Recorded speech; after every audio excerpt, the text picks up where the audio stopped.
I like to use fresh towels. I like that. Okay. Sorry, I like fresh towels. I like fresh linen. I like fresh laundry. It just seems very wasteful. No, it's not.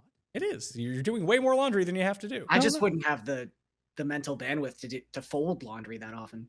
I don't think anybody's saying that we don't enjoy fresh laundry or fresh towels. Well, not enough, that'd obviously. be an insane statement. Not very much, obviously. We're trying to be economical with the laundry that we're doing. Just so you're not constantly doing laundry. Sounds like an excuse for sloth. I mean, Tim, you sound like an excuse for OCD. Mayo experience. Mayo experience. Mayo experience. Mayo experience. Experience. Welcome to the Pat Mayo Experience, presented by Underdog. This is the Week 8 picks against the spread. Cust Corner, Superlocks, free money, everything else in between, except one fun fact. No Jeff Feinberg today, playing the part of Jeff Feinberg, the original member of the Spread Pick Show, not from Sunday Night Football this week. It's Garion Thorne. Will you take your shirt off like your replacement did on Sunday night? Hello. Cam took his shirt off? Yeah. Oh, God. Someone did tweet me that asking if my return to the Spread Pick Show meant the return of the hat. I know there's still the coin, but yeah, I don't know. I think that hat probably didn't make it out of the fantasy offices, unfortunately, but rest in peace, the hat, I guess. It was a 75-cent gold spray painted hat that I think was a leftover from St. Patrick's Day one year. Had I have seen that, I probably would have gotten a hat just to create the nostalgia, but still here in the studio with me, it is Tim Andergust. Tim Andergust. That's not my name. Will you be able to use the sad Garion photo that was used week after week on the old show? I don't even remember that. When you used to show the record that each of us had against the spread, Garion had the most forlorn, sad expression in the photo. I was not good at spread picks. I probably will continue to be bad at spread picks. As historians of this show might remember, my inability to correctly get a lock led to me wearing a Make America Great Again hat on this show. So yeah, there's a lot of lore with me and being sad for spread picks, but so everything I do today, that goes to Jeff's total. Yes, this counts for Jeff. So okay. Jeff's coming off Jeff and I both had good weeks. Tim had the best week of anyone. We all won our super locks. You didn't lose your teaser. You pushed your teaser. Hooray! Which is just a massive win for you in that regard. So everything's kind of looking up here, Gary. You got a lot to live up to. Yeah, look, I'm flying high right now, as I'm sure Jeff also is, wherever he happens to be. I have half my voice, but I'm going to give it my all. So let's go. Yeah, we were going to see you for game 1 on Friday, but we are a quick in and out. We're an Alex DeLarge to Toronto, and that's going to be us. See you there. Yeah. We have good seats, too. Series Mondial. When was the last time you were at a Jays game was... With you and Eric. With you and Eric. Yeah, with me and Eric. Wow. All right. Well, that wasn't yesterday. You're going to enjoy the loudness of the stadium. Yeah, I mean, the roof's been closed, I've noticed, most nights. So it's pretty cold. I assume that has to be the reason.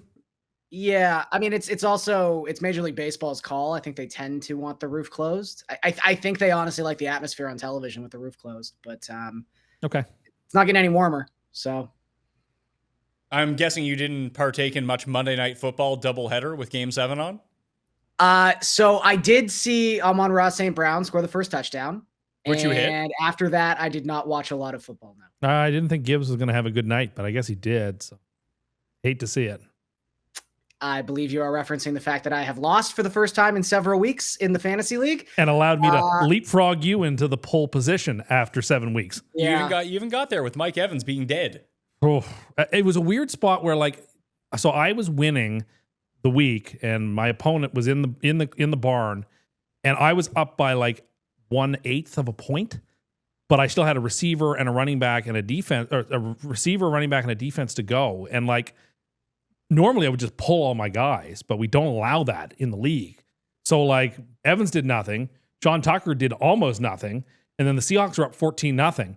I'm thinking, because I had the Texans defense, like, oh my God, I am going to lose because they're going to score like 38 points and I'm going to get like -3 from my defense. And then thankfully, Sammy Scrambles came up with a great fumble in the end zone for a touchdown. And at that point, I could comfortably go to bed. It's funny. You got everything. Because we'll talk about the Seahawks because they're on bye week this week. You got every bit of the Sam Darnold experience in that Monday night game. You got the amazing throws, just the like darts down the field in between guys. That JSN touchdown too.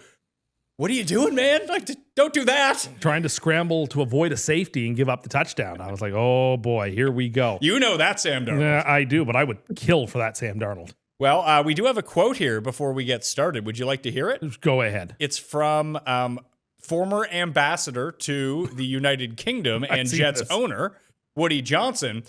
Jets owner Woody Johnson, Garion, said that the Jets offense would, quote, would look good if, quote, we could complete a pass.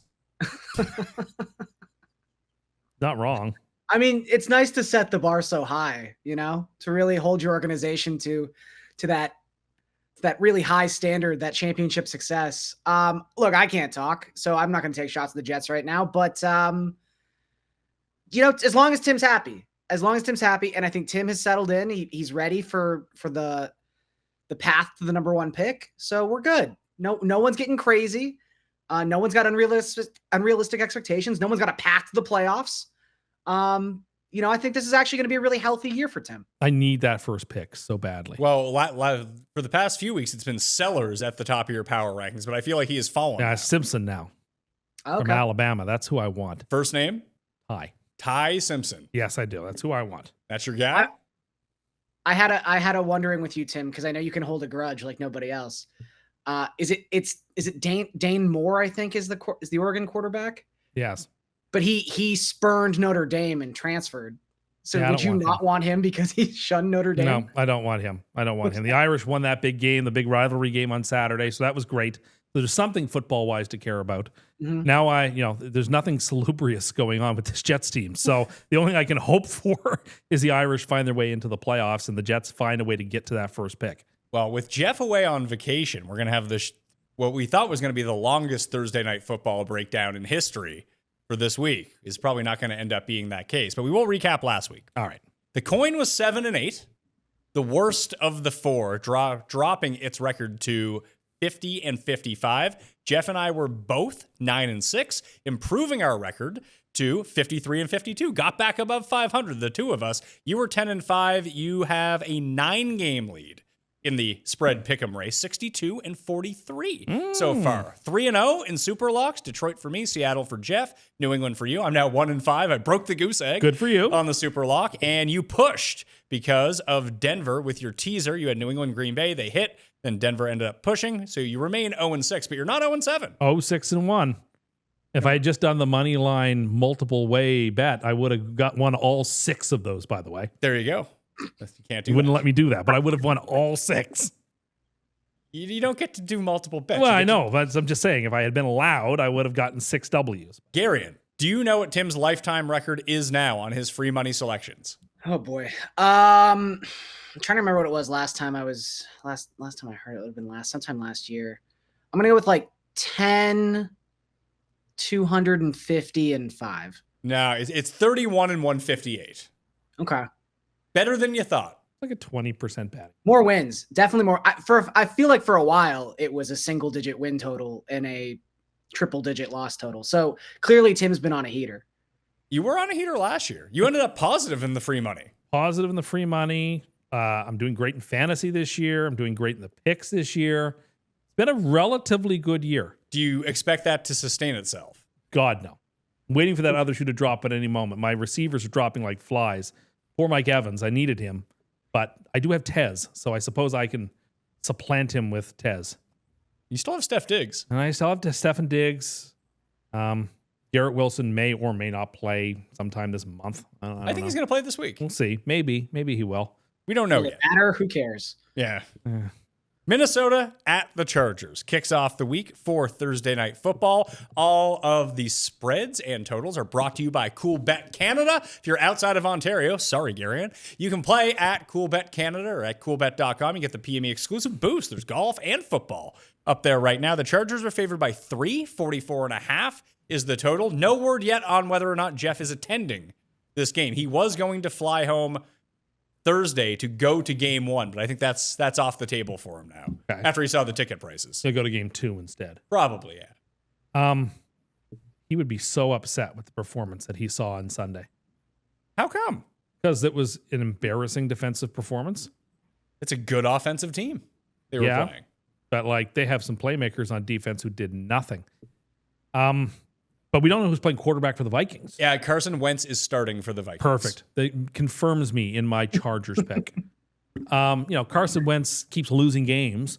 People keep telling me how great he is, but he's not that good. I don't think anyone said that Carson Wentz was great. Like, I don't expect him to go on a short week. Who said that Carson Wentz was Well, great? people seem to be big upping the Vikings that like they're still a really good team. The Carson Wentz can get them over the Who is hump. doing that? Just the stuff I'm reading, stuff I'm Where seeing. are you reading this? Doesn't at? matter. I want to hear. He's- I want to hear at he's least manifesting his own one hate. source where you I heard this. can't think of one off the top. You're of my They like don't you're like exist. Michael Jordan. You create your own demons. You create your own haters.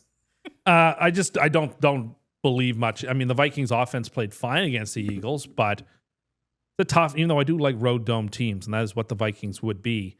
Spread is where it ought to be. I do think the Chargers are the better team, and with the short week, I expect their defense. They're very well coached as well. Both teams are. I expect the Vikings to get, or the Chargers to get off the mat and get the W. Aaron Jones has been designated to return from the injured reserve, Garion, but no word yet on whether or not he's going to play on Thursday night. Just as a heads up to anyone who wants some injuries here. It's tough. Like, Minnesota's a middling team in the NFC, but when we went through all the AFC and NFC teams, the NFC is just better than the AFC. So maybe Minnesota's just way better. The Giants just brought the Broncos to the brink. Yeah, true. Yeah. I think the interesting thing is, like, when you start looking back, we've got enough runway now where we can kind of work backwards and see what mattered in September and what maybe didn't. And when you really start looking at that Chargers start to the season, I think we thought a lot more of the Raiders in week 2 than we probably do now. So that loss or that win doesn't really hold as much water. They barely beat the Dolphins, and with each passing week, that looks more and more like a game that shouldn't have been nearly as close as it was. And, yes, they beat the Chiefs in week 1, but obviously not a Chiefs team or a Chiefs team without Rashee Rice. But I'd still say that's a very high quality win.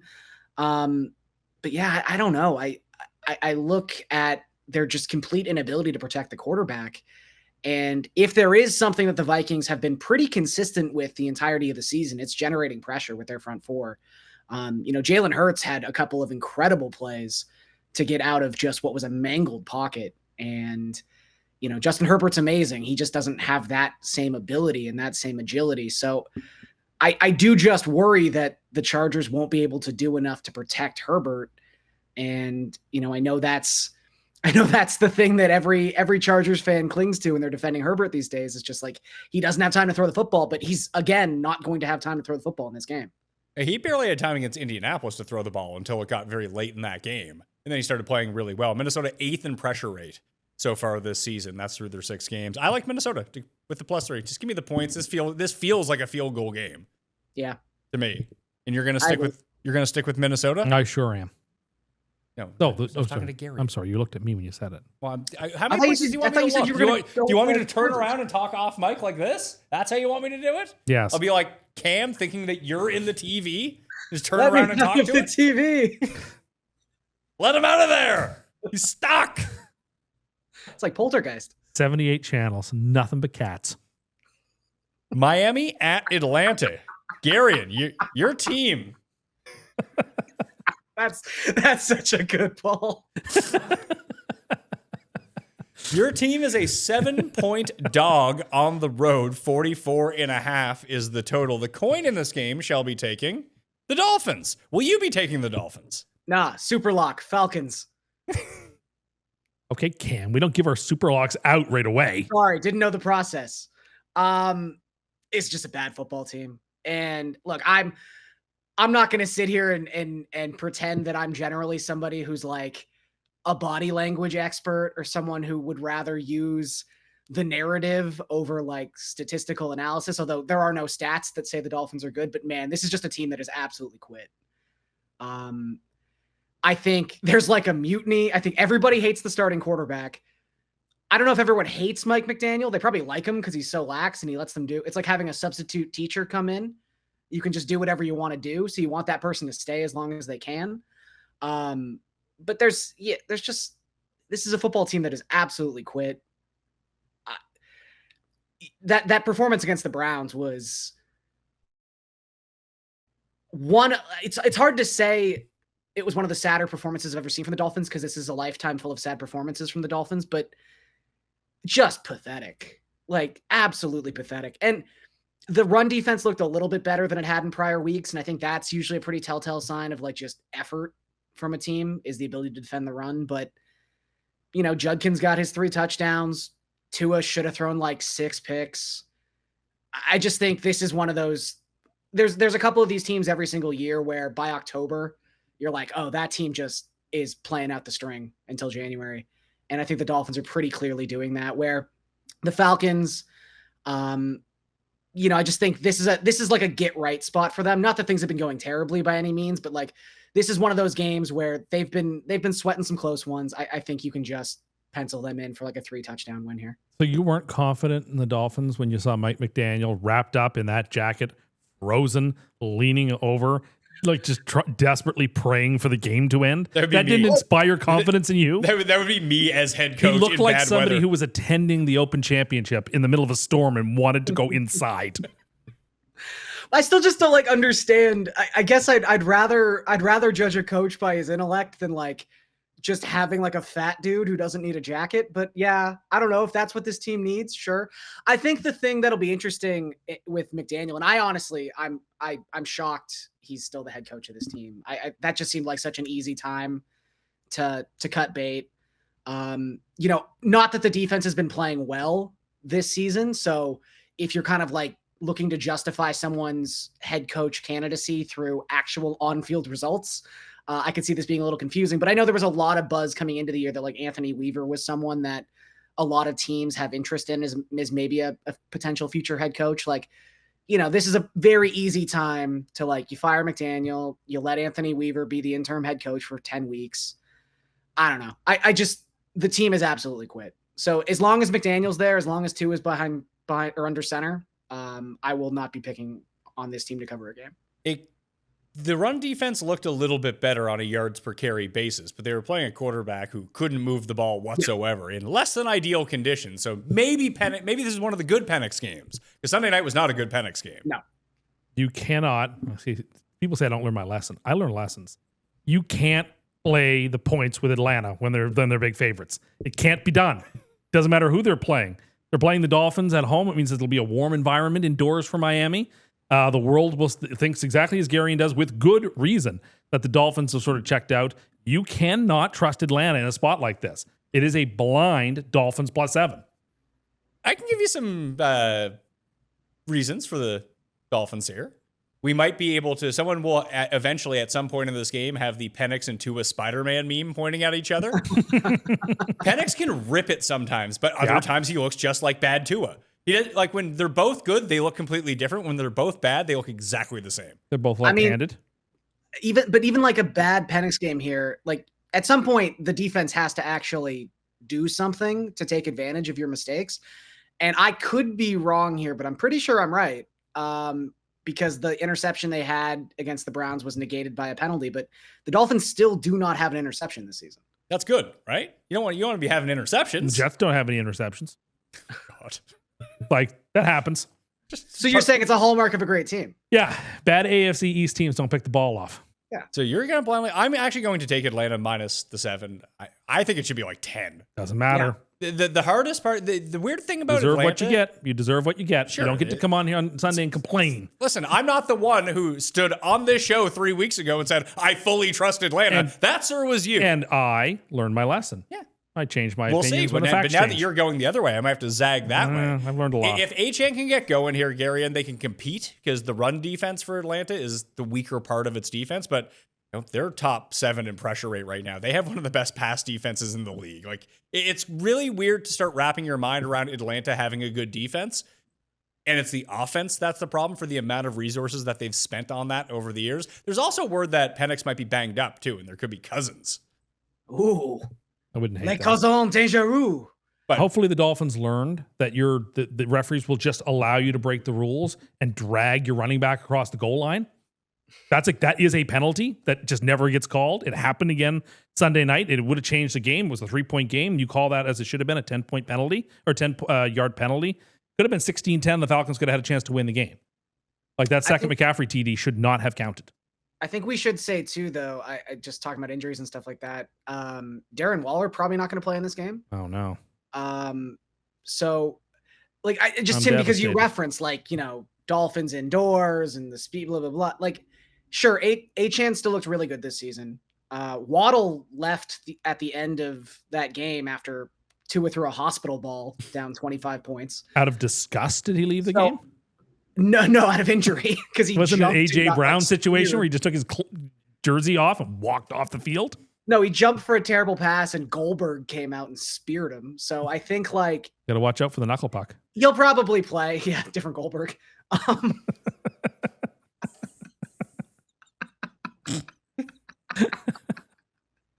you were that close.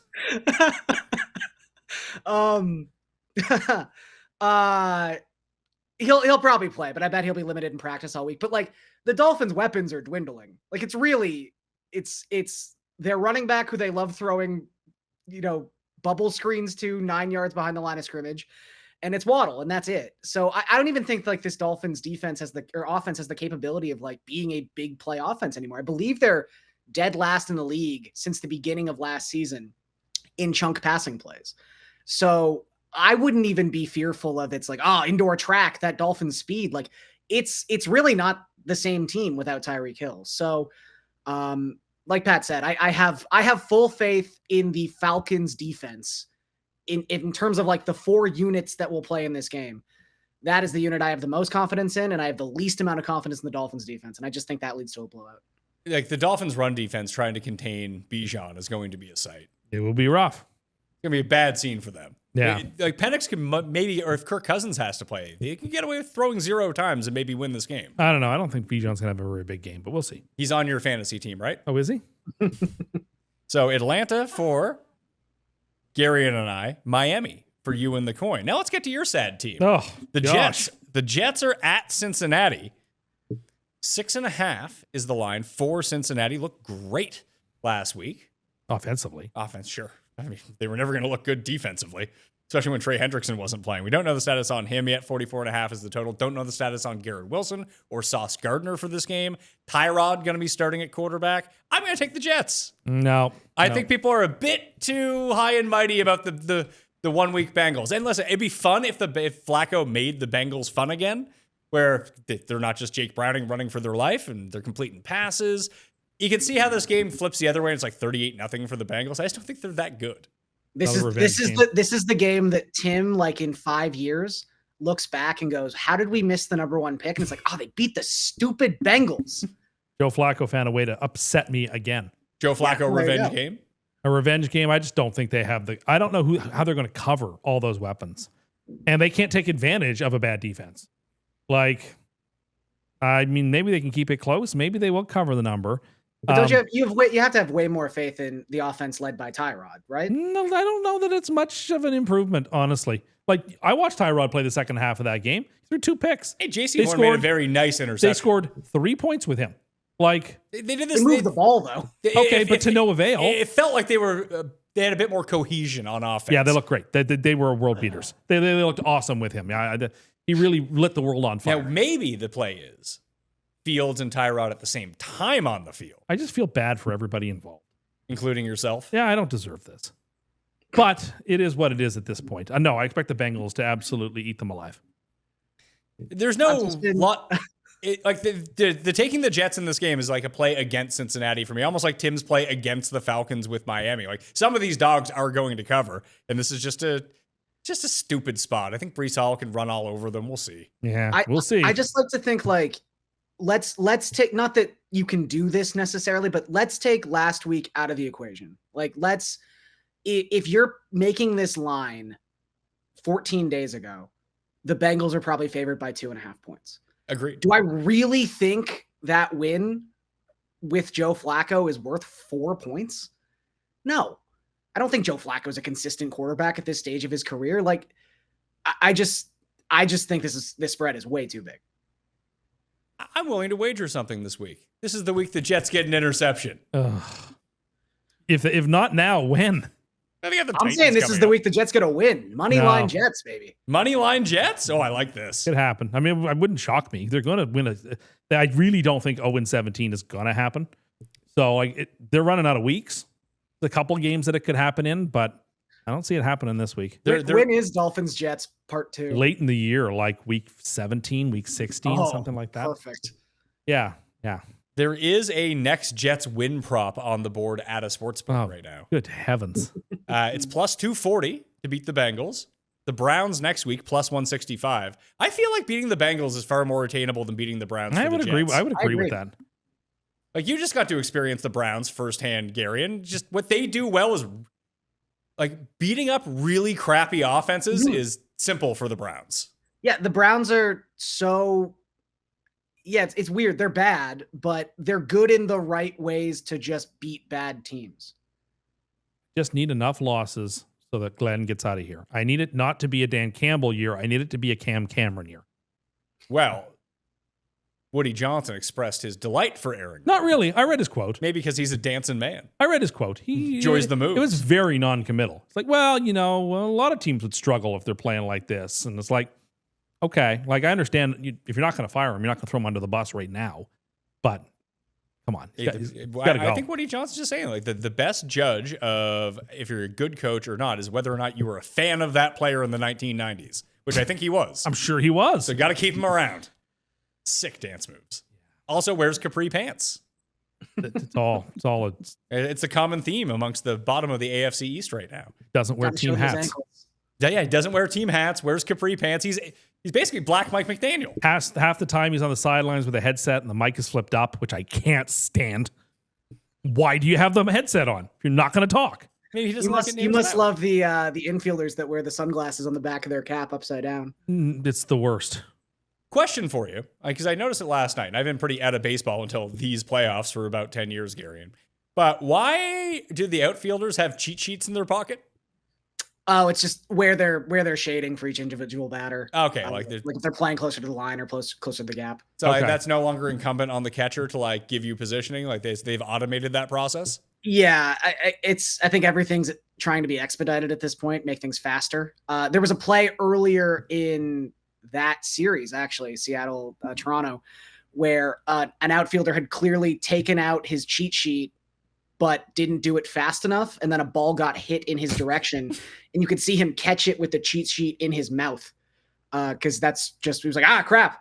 So yeah, that's pretty much it. It's not too complicated. That's almost as impressive as that time our friend Danny made a diving catch in center field with a cig in his mouth. They got up and that's awesome. That's pretty amazing. What a great performance. It was a highlight of the day. I'll give it that. Cleveland at New England. All these games are terrible. Well, they're all terrible this week. They're not all terrible. There's not a single. There's one game I'm kind of intrigued about. The rest are like trash games. The 1 p.m. slate is particularly bad. This is a rough. Hard. When you have 6 teams on bye and several of them are good. Well, it can work like a bye week for this show too. We don't have Jeff. We have Garion. There's 6 teams on bye week, flying through it. Yeah. Remember when Sunday Night Football used to take a bye this week? Not that long ago either. When you say not that long ago, like 2008, 2009. Oh, for the World Series you're talking about? Yeah, for the World Series, the Sunday night game. Well, I mean, it's pretty clear what MLB thinks of its chances up against NFL at this point. Or more likely what Fox thinks of its chances. Sure. But like starting the series on a Friday and having game 7 for next Saturday, like you are just avoiding Sundays at all possible. Oh, very smart. Additionally, of the 6 bye teams, 3 of them are good, 1 of them sucks, and 2 of them are teams that have competent games. You're losing Detroit, Seattle, and the Rams. Those 3 great teams to lose. And Arizona and Jacksonville can play competitive games against anyone. So those are interesting And then teams. you're losing Vegas. So Yeah, of so course, left over is the crap teams. Yeah, this is a bad week. This is a week that you can skip watching football if you. I don't think people want don't. to. That's the thing about No one football. does that. People don't except unless they're you and the Jets. People don't just stop watching football. What happens is exactly what happened to me this past Sunday is where around 3:30, I kind of look at myself and I'm like, these games have been awful. Why have you watched this for 2.5 hours? But then you just keep watching football. And then we got to the second half of the late games, and it And was they were like great. the best second half of late games ever. And these late games have some potential. But Maybe these early games have potential. Maybe can Cleveland keep it within 7 against the Patriots? I don't think so. You don't think so? Okay. No, I really don't. I like the way I've liked how the Patriots are going to play all year. I stand by where I think they're going to be. I think they're an excellent team. They're playing great. And I think the Browns, despite last week and being able to put up some points, the Browns still do more or less struggle to score. And I just don't think Gabriel's... Let's be clear about putting up points. Like they had basically assisted. 2 pick sixes. It was assisted. Yeah. So I think New England, who's proven at this point that when they play teams that are well below their caliber, they take care of business. They expect them to take care of business at this point. The Browns are always an interesting team of that lower tier because their defense is so good that they stay within these games for a while. Even when Lamar was still in for Baltimore, they kept that game close, and then eventually the dam broke and it was over. So this feels like a Cleveland first half cover the spread and like New England cover the spread for the entire game. Teasing the Patriots down to 1. Down to 1. Mm. Best run defense in the league, the Browns. Patriots also a very good run defense. That's the thing that worries me the most here is if they can't get Judkins going, what do they got? Gabriel.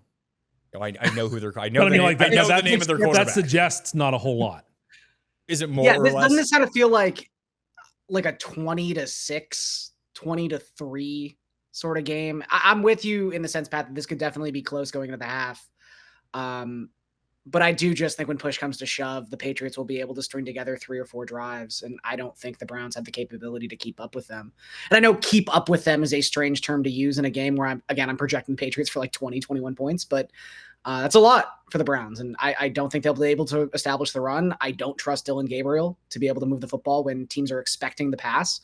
And, in terms of sort of negating that Browns pass rush, I mean, I know Campbell had a really bad week 1, but he's been fantastic the last 6 weeks. Like, I just think the Patriots, I'm not going to sit here and say they're like a top 5 team in the AFC. I don't think I believe that yet, but just a really solid team, sort of like the hallmarks of a Mike Vrabel team that you would come to expect.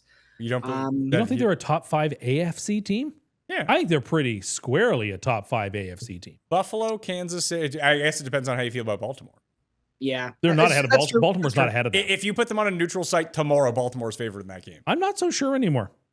As long as Lamar is playing. If Lamar is playing, Baltimore's favorite. I'm not sure anymore. We'll get into that. I mean, I have thoughts on the Ravens game. We'll get into that. But like the Patriots are behind Indy, the Chiefs, Indy, Buffalo, maybe Buffalo, who they beat already. Okay, in Buffalo. so if we're just gonna do They're that, like on that level. then the Browns are better than the Packers. No, but like they're on that level of like they're on the level of the a Chargers. third. I don't think they're on the fifth level at the best. of Buffalo. I think they're on the level of like the Chargers and Broncos, probably a step behind them. I think that's what they're Garion ahead. said. I think they're ahead of both those two. But they don't play any. They played the Bills and they beat them. They haven't played anyone. That's You not don't their. know. That's not their fault, and we won't know. So it's not their fault. All we It's not can, that it's their fault. It's just that like they all we haven't can evaluate proven is it based yet. on what we. I mean, they're going. Well, part of the game is doing the projection. Well, what are their odds to make the playoffs? They're very high because they still don't play anyone the rest of the year. Then they're going to be a top 5 AFC team by We definition. only have to be a top 7 AFC team to make the playoffs. Yeah, but they're going to like. I think their odds of like the Look, 5 seed we're are getting very lost in high. a Bill Simmons debate over like New England's one of the 6.5 best teams in the AFC. Like it doesn't really matter. I'm just saying like they're not at that upper echelon of AFC team yet, but they are think very, there's very only good, very, really very solid. And I trust them to take care of business in a game that they should win. I'll take Cleveland. Why not? Give me some Dylan Gabriel breakout game. Yeah, great. Okay. You watch out for famine. Dylon. Maybe Jerry Jeudy will remember how to catch in this game. No, This feels like a big Diggs game, if there ever was. I hope so. When teams don't get pressure, it's always a big Boutte game. When teams do get pressure, it's usually a Diggs game. And this is a Diggs game. I do worry about their ability to run the ball, though. It's like, again, against Cleveland, it's just going to be a lot of dropping back and passing. And you can see The one thing that Vrabel is very bad at a lot of the time, and maybe he'll adapt to it, is that if the run game isn't working, which by the numbers, it shouldn't work all that well, not they have a great running game to begin with, is that he'll stick with it for a while and be like, oh, now all of a sudden we're 2nd and 11. No, we're 3rd and 8, and just get them into really bad scenarios. Now, they have been passing a lot more so far this season, but you can just see it in like this is a dogfight type of game. Yeah, just get May moving. May should be able to run in this game. May's over rushing is probably a good look. Yeah, I like that. Yeah. I'll take Cleveland plus the 7. You probably get a better number by Sunday, I would guess. I would think so. Like, I can't imagine where the Miami, Jets, or Cleveland money is coming from when people look at these games. Giants at Eagles. We saw this game. What's that? They're terrible. This is a fun It's a game. good game. I mean, it's not a fun game to watch, but it's Yeah, it's you have to good. remember, Garion, that Cust hates Jackson Dart and Cam Scatterbo. And he gets very upset that Giants fans think that they're fun. And everyone thinks that they're fun Oh, yeah, because they are an incredible amount of fun. I was so happy that the A block yesterday was about how they blew the game. They made the A block. The Jets can't But even how get into poorly the A they block. played, and that they played terribly. They in the fourth quarter they gave Now, up is 33 this just points. like New York jealousy? I'm assuming that's Yes, what this is, it's right? absolutely what it is. Don't walk around and pretend like they're in like some great position with their star talent compared to the Jets when like they've got Dart who's okay and like Scatterbo who's okay and like Why do you think it's directly compared to the Jets? It In no is. conversations are those two teams together at this like point. this is the One of them could make the cream playoffs. of New York City sports wise. Like give me a break. Additionally, he's very upset that people would say that, hey, the Giants are fun. These rookies are fun. He's like, well, people are saying they're going to the Super Bowl, and I just don't believe that. They're wrong. Nothing fun about this team. It's very fun. It's fun watching They have them a guy lose. who looks like he might run through a wall and have fun doing it. We have another quarterback who initiates contact for no reason, is going to get himself hurt. He It's launches all jumping there. into a Yeah. tackle. Great. So much fun. And then they celebrate by rubbing like their the heads Eagles here together and like teasing the Nala Eagles and down. Simba and the Lion King. I want no part of this. They played 2 weeks ago. The Eagles played about as badly as they could play and lost that game. I don't expect that to happen again. I expect the Eagles to come back and play a much better game. And take care of business. You want to talk about a heart over head game for Tim right here? This That's is what it? This is it. Yeah. I'm going to take the Giants. Philly won. They didn't look, offensively, they look great, but Minnesota had chances to win that game with Carson Wentz. Yeah. They got to the red zone 5 times. But the red zone defense is actually pretty good. Okay. Jackson Dart's going to pick them apart. Jackson may not have to. Might be all Scatterbo all day, baby. Please give me a break. Run it. Really. They have one fun player on their team, and he's on the IR. Everybody else. You don't find Scatterbo as fun. No, I find it to be very overplayed and boring. You find him boring. Oh, yeah. Well, not even him. It's the way people react to him. Oh, well, it's so cool. No, it's not. It's not cool at all. Not exciting at all. It's completely lame. I've watched paint dry that's more exciting than the Giants team. This is like a weird corner for you to Such be a on. It's a boring strange team. I take. don't like it. This is how sad the Jets season is that you can't be happy for some maybe some other people.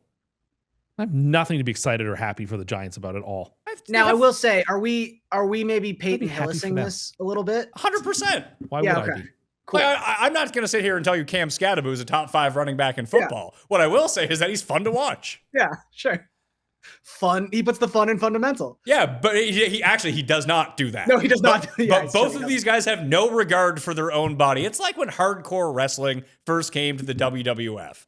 Like you could see it in ECW, and it was actually extreme. People were using cheese graters on people's heads. New Jack was like stabbing people and everything. Then it gets to the WWF, and there's a novelty about it, and the novelty will run out, but it has not run out yet. He's like a boxer who's like 38 and 32. Tells you all you need to know about him. Sure, yeah, it's like watching Butterbean. You're right. I'm not interested. I don't find that amusing. I don't find that intriguing. This is New York. Like I have a little higher standard for good sports play than whatever it is that the They Giants really are rolling don't out though. these days. What about New Let's York? talk about how they the give away last 30 the guy years who's like will the give you third or impression fourth they have a higher MVP voting right standards now. for sports Let's play. talk about all the mistakes that they've been making. No, let's not talk about that. Let's talk about how really exciting this cream of New. Please, it's so overplayed. I could almost fall asleep talking about it. Really Sorry, sad look what's for the you. number we have No, it's here? not. Do we have it at It 7 is. or is there a hook? Nothing has amused Jared more since starting to produce this show is your like weird fascination with the Giants. Yeah, it's crazy. No interest in them. They were supposed to have a good defense. The defense looks good. Abdul Carter's good. Brian Burns is very good. And now Scatterbo is great. Oh, and their Burns is hurt. coaches- Brian Burns got banged up. He had to leave. And their that coach game. is so passionate. He's breaking chairs in the locker room. Oh, great. He's screaming at social media people. It's Yeah. fun. Oh yeah, that's a lot of fun. It's Yeah. fun. It is. And you know what else? The Remember when you were- storyline of Russell Wilson, like getting booed, coming out, and then Jackson Dart, he looks so cool, fun, and hip. Very skibbity, Tim. Very skibbity. Should they change their name to the 6-7s? There's already a hockey team called the Oh. 67s. If the Giants win this game, can you make Tim do the 6-7 dance? Anyway, you're just trying to aggravate me at this point, and it will not work. I'm not going to lie. No, to you. you're definitely not aggravated. I'm not aggravated. I'm just annoyed at the way that people are reacting to this mediocre team with mediocre talent in a city so that actually here's should how you feel. that should be rewarding, top tier talent. This is not Mariana Rivera. This is Scatabo. And let's not get it twisted. People Give a New York athlete reference that is the top caliber in. Give a reference to the last 20 years. Again, this is what New York sports So has. angry, I recently. got unplugged. Yeah, he got so angry he dislodged his earpiece. We can't even hear you. He doesn't even want to hear what you're saying about his dated references from 2 centuries ago. But there's 2 ways that you can choose to embrace a bad season. You can be sad like you, or you can try to have some fun I'm with not it. sad. Really? No, I'm not sad. You 2 weeks ago, they were 1 field goal away from you claiming they were going to go 6-5. I feel like I'm liberated to sort of just. Now you get sucked back in every single week, then you get all mopey about it. No, I Giants don't. fans are just riding the wave. Yeah. Let's have some fun. Yeah. We're not good. At least our team is exciting. Gave up 33 points in the fourth quarter. At least that's Hang exciting. your Do the Jets head have in 33 shame. points this year? Hang your head in shame. They scored 32 in the first game. I forgot about that. And then you said that maybe they have one of the best offenses in football. I know what I said. Spoiler, they didn't. Thanks. Stop being I will mean. take the Giants plus the 7. Where are you going, Garion? I think I'm going to take the Giants. I just think this is it's a big number for a Philadelphia team that I still think has some pretty serious offensive questions. I know they looked better last week. But I think I just need to see it for a prolonged period of time before I just think this offense is at the level that it was performing at the last couple of seasons. Question. What's wrong with Saquon Barkley? Getting old, taking a lot of hits. It's got to be more than that. You don't go from rushing for 2,000 yards to being No, but last year, ineffective. I may have just literally emptied the tank last season. Gave it literally all that he had left. He's not young. The running back. He's not old. Taking a lot of hits. He's had It injuries. also feels like the Eagles gave opposing defenses no reason to fear a deep passing game or an outside the hash marks passing game for the first couple weeks of the season. You can just stack the box and you figure, okay. Plus, you keep telling they're us the line is they're terrible playing now. for 4th and 1 every series anyway. So Yeah, it is the offensive line. Listen, I'm not an offensive line expert, but they're not blocking or getting any push. Well, that's something's wrong. real important for a running back to have an offensive line that can do that. And the tush push seems less effective, although still effective, seems less effective than it was. Yeah, it is. They're not getting 3 yards on a tush No, push they're getting anymore. penalties sometimes. Now the referees are really keying in to see if they're jumping early, stuff Do you that. think the Giants will do the Vikings move, just laying down in front of them? Still don't know whether and how that works. I think it's just that Brian Flores guy's an innovator. He should be a head coach. I mean, I don't mind the creativity of trying to do something. I'm just not sure if that's something that's going to work. I think it's just to confuse the offense. Well- What's that guy doing? Well, that's fine. There was a story that came out today that John Gruden told about Peyton Manning, how he would learn the names of the wives of the DBs on the other side and call out their wives' names during audibles just to mess them up. That is very strange. And apparently it did mess them up. They're like, what are you talking about? Cassandra, Celeste, Celeste. or whatever. I don't know. Were you watching 1940s movies last night? I don't know. Whatever. Those are the common names I see in the talkies. All right. We've talked way too much about this and completely. I can keep talking about how much I enjoy if they just, much like last year's Jets, if the Giants just had a kicker, they'd be 4-3 right now. Remember they played that one game without a kicker? Yep. And the kicker blew it for them? You knew it too after the first missed extra point. Then the last one was just brutal. Brutal stuff. I didn't see that one because we were in here, but I saw the first one. You got to see Cam's nipples instead. That's now the second time. He's out of ideas for how to impersonate the Titans. So when he does his fastest minutes and he gets to the Titans, he assumes he needs to be like Lou Ferrigno in the Hulk and just take his shirt off and go, ah! Well, no, it's because Rob told him that's what he should do, and now that's stuck in his head. The main thing would be he doesn't even need to come up with a Titans sound effect because the Titans are, I believe, 3-24 in their last 27 but games he's gonna against the spread, so maybe he could just stop picking them. He's going to keep taking them. I know who else he's taking this week. Carolina is a 7.5 point dog at home Another quality game. to the Buffalo Bills coming off a bye week. Whose defense is not solved? Andy Dalton starting at quarterback for the Carolina Panthers, which Who cares? maybe an upgrade. Lateral move. He was awful last year. Yeah, but Bryce Young's bad too. Yeah, that's what I mean. So it's a lateral move. I'm not sure Yeah, either. but maybe we saw in the, I think it was against Vegas last year. Andy Dalton has looked good in his first start, each of the few first starts that he has. Then he falls off a cliff. Well, if Buffalo is actually a really good team, as people continue to say, this is a game they have to win very comfortably.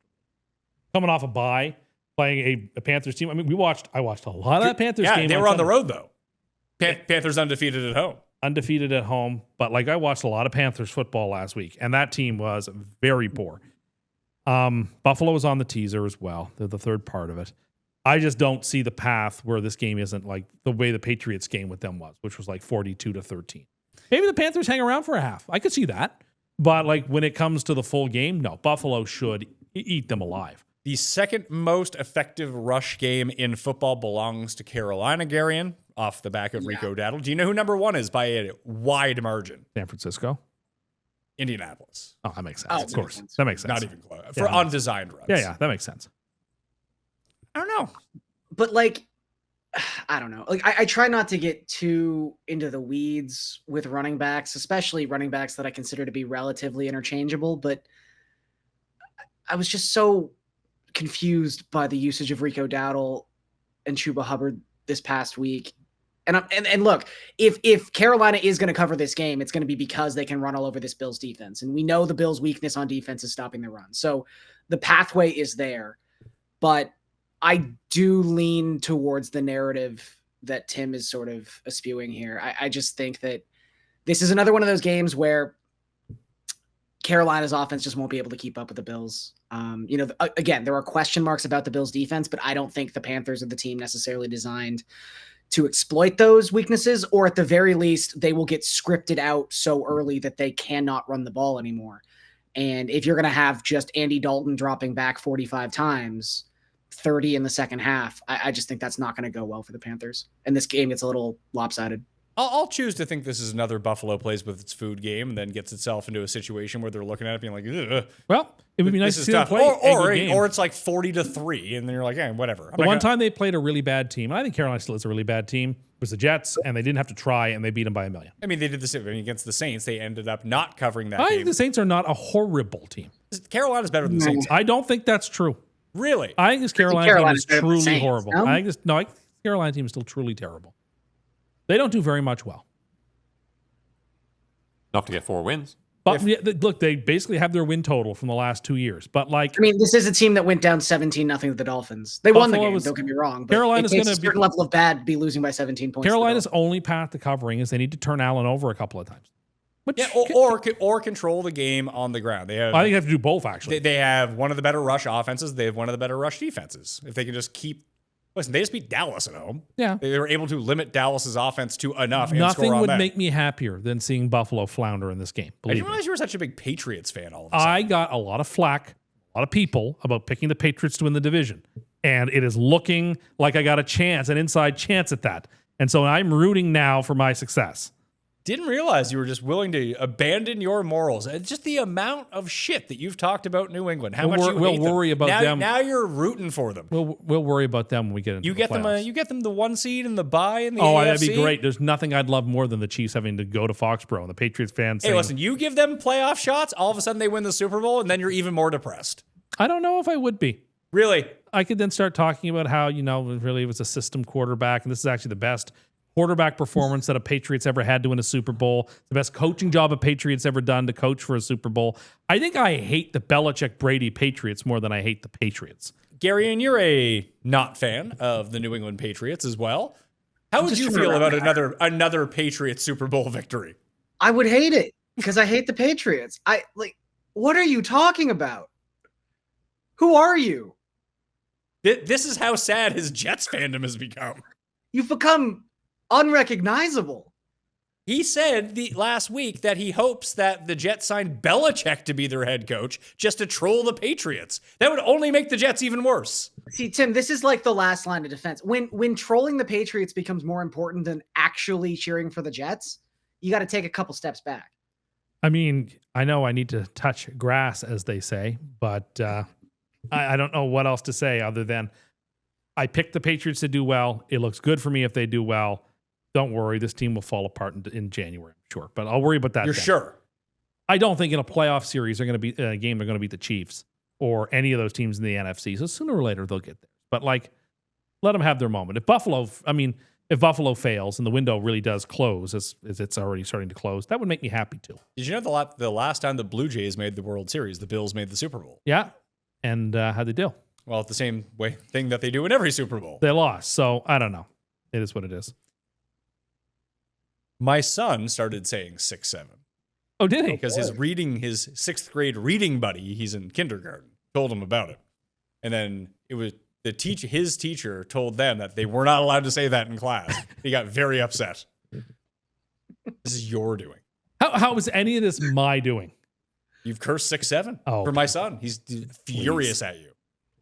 Furious at you. Yay! A team that we forgot to talk about last week because we just missed a game.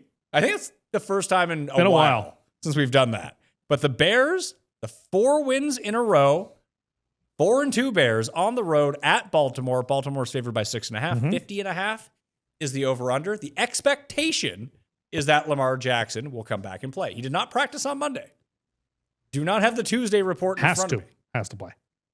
Well, if he can't play, he can't play. Well, if he can't play, put it this way. I don't want to hear any more about how the Ravens are favored in every game if they lose this game, because they won't be. I don't want to hear it. It's not going to be a thing. The season is over if they lose this game. There is no path. They'd have to win out and go 11-6, and even then might have to win tiebreaks if they lose this game. They can probably only lose one more time. If you go 11-6 in the AFC, I think you're good. Maybe. It's 10-7. I think it's like the minimum, or the that could get you. But anyway, my point is, if they lose this game, I don't want to hear any more about the Baltimore Ravens. They are done then. The door is slammed, which is why I like the Ravens this week. I don't think they're done. I'm going to take the last part of the tease. There it is. We've wrapped up the tease in the early set of games. The last part of the teaser, I do think they'll take care of business. I'm still not completely sold on the Bears. I don't think Caleb Williams is playing fantastically. He's had some good opening drives, but still there's a lot of flaws there. And this is all hands on deck for the Ravens. Like I said, if they go 1-6, the roof caves in. It's over with. I don't want to hear any more about them trying to make a divisional run. It's out of that is no longer a live option. This is a true hinge game, if there ever was one for a team. Well, this is it. They can still lose a game, 2 games. If you're 1-6, you're not going 10-7. That's not happening. Well, it might. It is not. I don't I'm think it's at the ever probabilities. happened. It can happen. I don't think a team has ever won their division after going 1-6. This is an outlier. This is the guy that you said is the best quarterback in football. I don't want to hear any more about Baltimore if they lose this week. We can write them off and they're eliminated. But I don't think they're going to lose this week. I think they're going to win. I think they're going to take care of business. I think Lamar is good enough that he can get them on a run. And you've been saying that for a while, but it has to start here. There is no path if you don't win here. Coming off a bye, it's all hands on deck. They're not going to lose this game. They're going to win it. Weirdly, Garion, I'm more concerned. I mean, obviously, I'm concerned about Lamar coming back. Even if he's not 100%, he's 80%. I think he's good enough to win this. It's still the defense that I'm worried about. Roquan Smith is coming back. They're getting a bit healthier, but it wasn't good to begin with. No. Is the problem here. And can the Bears take advantage of that? I mean, that is the element of the Bears season that I've liked the most, is I do think their offense has shown, real cohesiveness. I think it's looked good. I think obviously that's what you're hoping for when you bring in a Ben Johnson as your head coach. So that has been a success. I mean, the Ravens defense, they're probably coming off their best game of the season. So that's somewhat positive. I think slowing down Matthew Stafford, and I know Puka gets hurt in that game, so maybe you want to put an asterisk on it, but that's at least something to build off of, holding the Rams to 17 points last week. And I'll be honest, I didn't think this line was going to be as big as it is. I figured the Ravens would be favored. I didn't think it'd be to this extent. So I'm a little surprised by that. And it's a lot of points to ask a team that is 1-5. Are they 1-5 or 1-6? 1-6. 1-5. Okay. It's a lot of points for a 1-5 team, but I do just have real concerns about this Bears defense. I think the level of play that they've shown this season, when you kind of attribute it out to like efficiency or opponent efficiency, opponent yards per game, it's been a real bend but don't break sort of style for the Bears. And at a certain point, that breaks. There's only so long you can ask a defense. I think they're like top 3 in the league in terms of like third down conversion percentage. At some point, those are just like the luck-based stats that flip at some point. At some point, you have a game where the opposing team converts 60% of their third downs, and suddenly those drives that were ending in field goals are ending in touchdowns. And that feels like it could happen this week. I just, as much as I'm concerned about the Ravens defense, I have far greater concerns about the Bears defense this week. And, you know, if Lamar is 80, 85%, I think the Ravens could drop 40 points. So I think I'll take them and the points. I like it. I see it pretty much the same way he does. The Bears lead the league in takeaways at the moment. That's the other thing. It's like third down conversions and takeaways. And I just don't think those are actual tangible week-to-week stats that you can project. I just think it's a lot of points. I could see this being a Feinberg here, where Baltimore wins and Chicago manages to cover. Yeah. DeAndre Swift is running well. It seems like their scheming is working well. You might see a lot of Colston Loveland in this game because Cole Kmet is banged up. I'm not a believer in Baltimore's defense. I think they're going to. I get it. I think they're going to win some games. Bears here. are a bit phony, though. I think that the Bears are a bit phony, but the Ravens' defense is pretty fraudulent as well. Unless all of a sudden the switch flipped and all of a sudden they're good again, I would find that hard to believe. I get that. So- Did you guys nail this on the Sunday show? Like, We were pretty this close. spread? Yeah, I actually believe I got this one. Yeah, we were both high. Like we were both on the fact that it was going to be a big line. It's mainly because I've been looking to bet the Ravens to win the division for a while, but the odds never became good enough that it led me to believe that now that Lamar is back, they're like back full credit to the Ravens again. Right. No, that makes sense. They lose this week and the Bengals win. I'd rather have a Bengals ticket than a Ravens The Bengals ticket's like 5-1 Because like because Burrow is coming back. in December. Okay, but like the Steelers are trash. They're like the people who lead You can't, hold on. You can't say that the Steelers are trash, yet the Ravens can't win 11 games and win this division. It's a mathematics thing for the Ravens. They actually have to get to the number. They're running out of chances to get to the number every time they put a loss up. I know, but if the Bengals lose this week, read and this the quote Ravens out loud, win, Tim. That was just sent to me via the internet. Fox Sports, Mark Schlereth. 0-7 Jets are on the right track, end quote, with Aaron Glenn. What track? What track?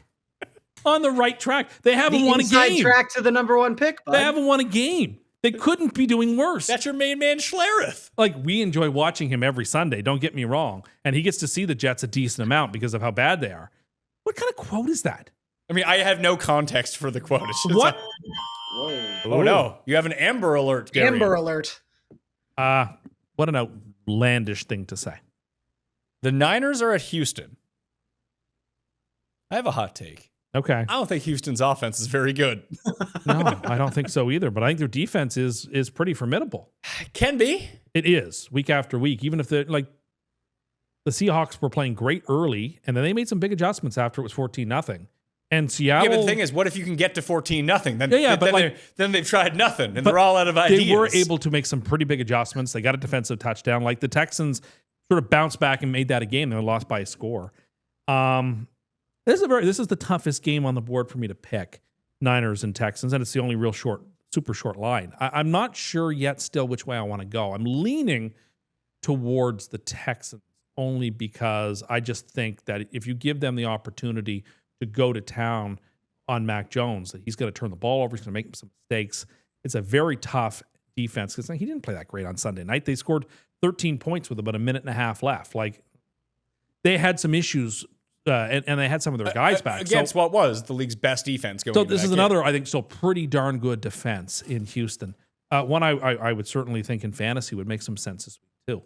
But wouldn't you just say that, like, the Falcons are the better version of the Texans? Yes. Yeah, I think their offense is better and their defense is about the same. I think the Texans' I would defense just is expect the same result, then. Yeah, but then they were going up against, I don't know. Short week for Houston. Yeah. It is a short week for Houston, though the 49ers do play Sunday night, so that mitigates it slightly. The game is in Houston. My goodness, it's such a tough game. I have zero confidence in this. I wrote down Houston. I will take Houston. I have no confidence in the pick. You talked about the hinge game for Baltimore. You could be right. This feels like it's getting to become a hinge game for Houston. Well, the Colts are putting them to the sword a little bit. Now Yeah. they have the 2 games left. So as long as they can stay within 2 games, which they're not currently. no, but Yeah. but if they can stay within 2 games, Well, losing another game isn't going to help when Tennessee is playing Indianapolis. I agree. I don't disagree with you that this is an important game for the Texans because the Colts are Colts are likely to be 7-1 here in a moment. And again, it's a math. We're now halfway through the season after this week. Like it becomes a math game as like, can you catch up from your deficit? But the 49ers are in a complete dog fight, I guess. So like a complete battle because those 3 teams are all 5-2. And any one of them can win the division. Any one of them could be the last place team in the NFC playoffs. Like that's a real battle. They can't afford any missteps either right now. So I don't know. Is there a chance we get Kittle this week? That's kind of the rumor, isn't it? They had Kittle last week, and he did run like 80% of the routes. True, He just didn't do anything. Like he literally did nothing, I believe. That's probably why I forgot he played. Like he had no He points. was throwing blocks. Great. I mean, it's good to have him out there as a decoy. It wasn't a decoy. He was blocking. The game plan for the 49ers on Sunday night was the right game plan. They didn't feel like they could drop back and pass. I think this is the main screen game. Oh, boy. It's a lot of bad football. No, it's Eagles Giants. Yeah, Eagles Giants. Yeah, we got to get some dart. Smoking darts, watching darts. Please. Maybe Jared will get that dart board he was talking about. True. Tim, how's your dart game? Double in, double out. Could you ever double in, double out? Yeah, I could. You don't strike me as someone who's good Doubling at out is darts. much more tricky than doubling in because doubling out means you win. I'm okay. I'm not Man, great. you're just full of great tips this episode. Well, Thanks, Garion. Jared, explain this app that you have for darts. Which is why Oh, you wanna yeah. get it. Tim, we can play from different houses. You point the phone at your dartboard, and your buddy points the phone at the dartboard, and it adds up the scores for you. Okay. It's fun. I guess. That's the plan. Sounds weird. Why What do does you that mean sound weird? weird? Like you're not really throwing the dart. Like the whole thing is Well, you are, though. You're not throwing your phone. You think you're throwing the darts at the phone? like you're throwing like a make-believe dart at your phone. No. Oh. No, buddy. Oh. No, there's a real darts and real boards, and you point the phone At it, and it calculates the score for you in 2 Yes. separate locations. Okay. It's far less complicated than I imagined. I'm pretty sure that was a bullseye. Yeah, well, I mean, it's like this seems like too open for I mean, corruption. hypothetical dart sounds right up your alley. I will be taking San Francisco. They are just better. Fair. Gary? Yeah, like I said, I just see this as the Texans are a worse version of Atlanta. So I'll take the 49ers as an underdog here. I'm starting to believe you didn't watch much of that Sunday Night Football game you're in. During game 2 of the ALCS It was game 6 of the ALC. game 6. Yeah, no, I did not watch a lot of that game. No. Yet you were still able to hit both first touchdown scorers on Monday Night Football. I mean, the games I actually start doing research for my job, I'm pretty good at. Yeah, I'll be honest, haven't watched a lot of football lately. But That's all right. Maybe that's what you need, fresh eyes on some of these picks. Yeah, there you go. Now that I'm old, I've had to come to the fact that I just don't bounce back the way that I used to. I don't wake up in the morning feeling normal. And now that football season has started, that is absolutely unacceptable. 'Cause I got work to do in the morning, and I got kids that are waking up. It's no good. But that isn't a problem anymore because I found Z-Biotics Pre-Alcohol. The Z-Biotics Pre-Alcohol probiotic drink is the world's first genetically engineered probiotic, invented by PhD scientists to tackle the rough mornings after drinking. Here's how it works. When you drink, alcohol gets converted into a toxic byproduct in the gut. It's a buildup of this byproduct, not dehydration, that's to blame for the rough days after drinking. Pre-alcohol produces an enzyme to break this byproduct down. Just remember to make pre-alcohol the first drink of your night. Drink responsibly, and you'll feel the best tomorrow. Go to zbiotics.com/PatMayo to learn more and get 15% off your first order when you use Pat Mayo at checkout.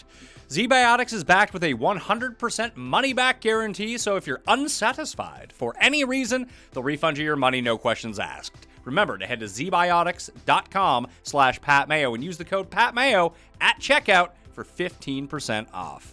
For over a century, Johnnie Walker has shared its bold spirit with the game of golf. Now, crafted with Devereux Golf, Johnnie Walker introduces the Johnnie Walker Blue Label-inspired Sunday Golf Bag, elevating the game with sleek design, blue label hues, and refined gold accents.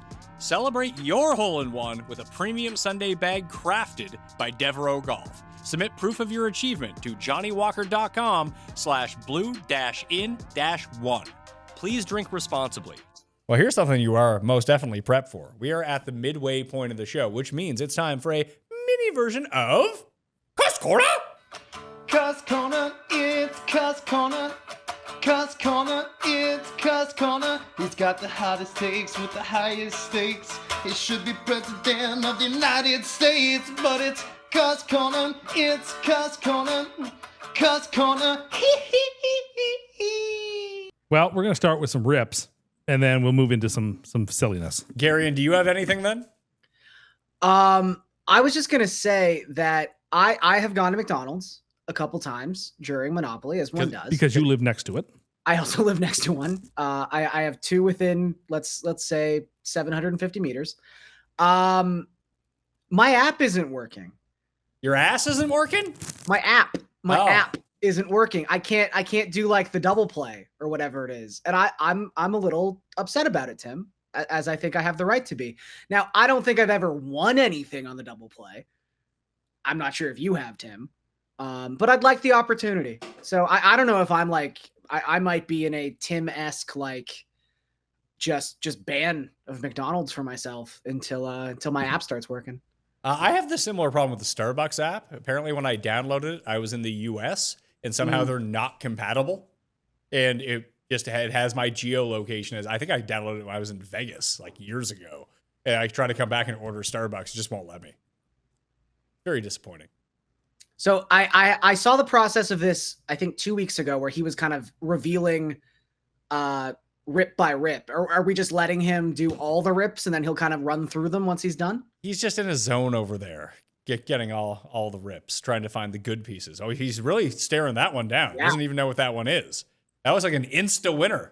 Jared's been using the insta winners. This one is for some photo place, so that doesn't do me any good. Well, you could take some photos, get some family photos. There is a couple of winners here in terms of there's 6,000 free points on the app, so someone can have that. That's fair. There we go. That's a lot of points, like a free coffee. There's a free cheeseburger, which the randomness thing was ever said to me this week, which was that Jared said that the other day was the first time he ever had beef from a fast food restaurant. Yeah, can you? That was such a shock to me. I actually wish you'd like you to expound on that a little bit.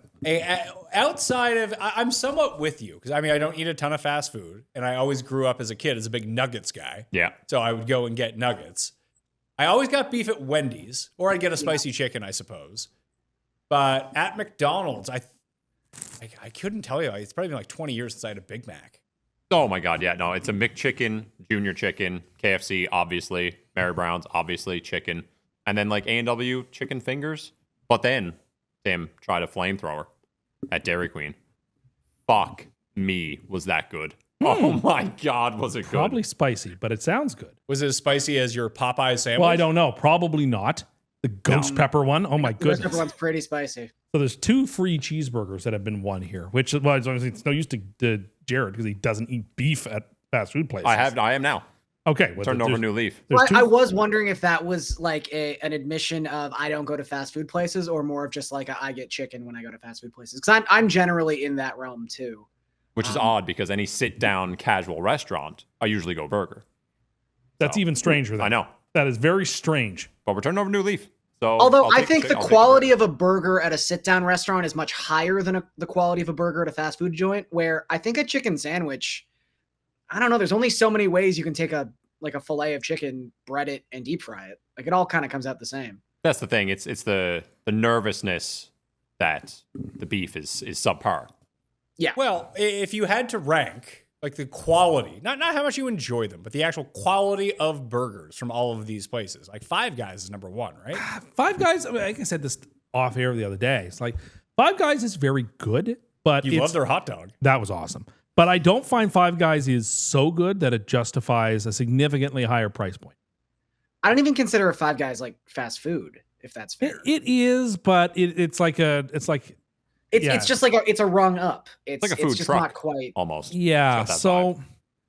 I don't think we're like the best, like done well. Like a Whopper is excellent beef. No, And Wendy's. of And the Wendy's. like the fast food staples, I'd say Wendy's is by far the best when it comes to Yeah, you could make that case. I think I'd be on board with that. which is why that lady was wondering where the beef was. Where's the beef? So good. You weren't even born when that was on TV. When has that ever been a problem with my references? Yeah, when has that ever been a problem for you? Oh, just I get called out on it. Sorry, It's like you 2 weeks and ago I- we were here making King of Kensington references on the show. Dozens of people would have gotten. We didn't even bring that up to Cam like we were supposed to. We should have. He would love that. So what is your topic for today? It's fast food related. Oh, really? Okay. So a lot of places for fast food, if you want to add something to your burger or to your combo, there's an upcharge. If you want to add extra cheese, if you want to add pickles, if you want to add extra lettuce, some things are free, but most of them, or an extra sauce, there's an upcharge.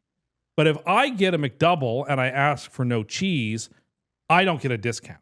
I think if I'm taking things off of an order, which is what I'm usually doing, it should be deducted the same amount that it would cost if I was adding it to the burger. If I'm getting a McDouble, but I want no cheese, take that 85 cents off the price. If I am going to get a teen burger, A&W meat beef is also excellent. If I want no onion, no tomato, there should be the same deduction that it would cost if I wanted to add tomato and something else to a burger. I think that fair is fair. If you're going to charge me extra to add stuff, I should get a deduction for taking stuff off. You're And just I trying don't- to justify not eating vegetables. No, well, I'm just saying, whatever I take off, I should get the deduction from what I add on. One of my kids enjoys a burger from McDonald's. Fortunately, nothing on it. Not even the bun. A plain burger. There's a whole cadre of people who But like the plain burger. It's just the burger. It comes in like this little clear package. It's So just not even the bun. It's just the Not patty. even- Is Oh, he wow. is he keto and doesn't know it? Maybe. But you should get a discount on that. No bun, that should be a Yeah, discount. they don't really operate that way. But It's more why not? Because here it is. Here's what we are selling you.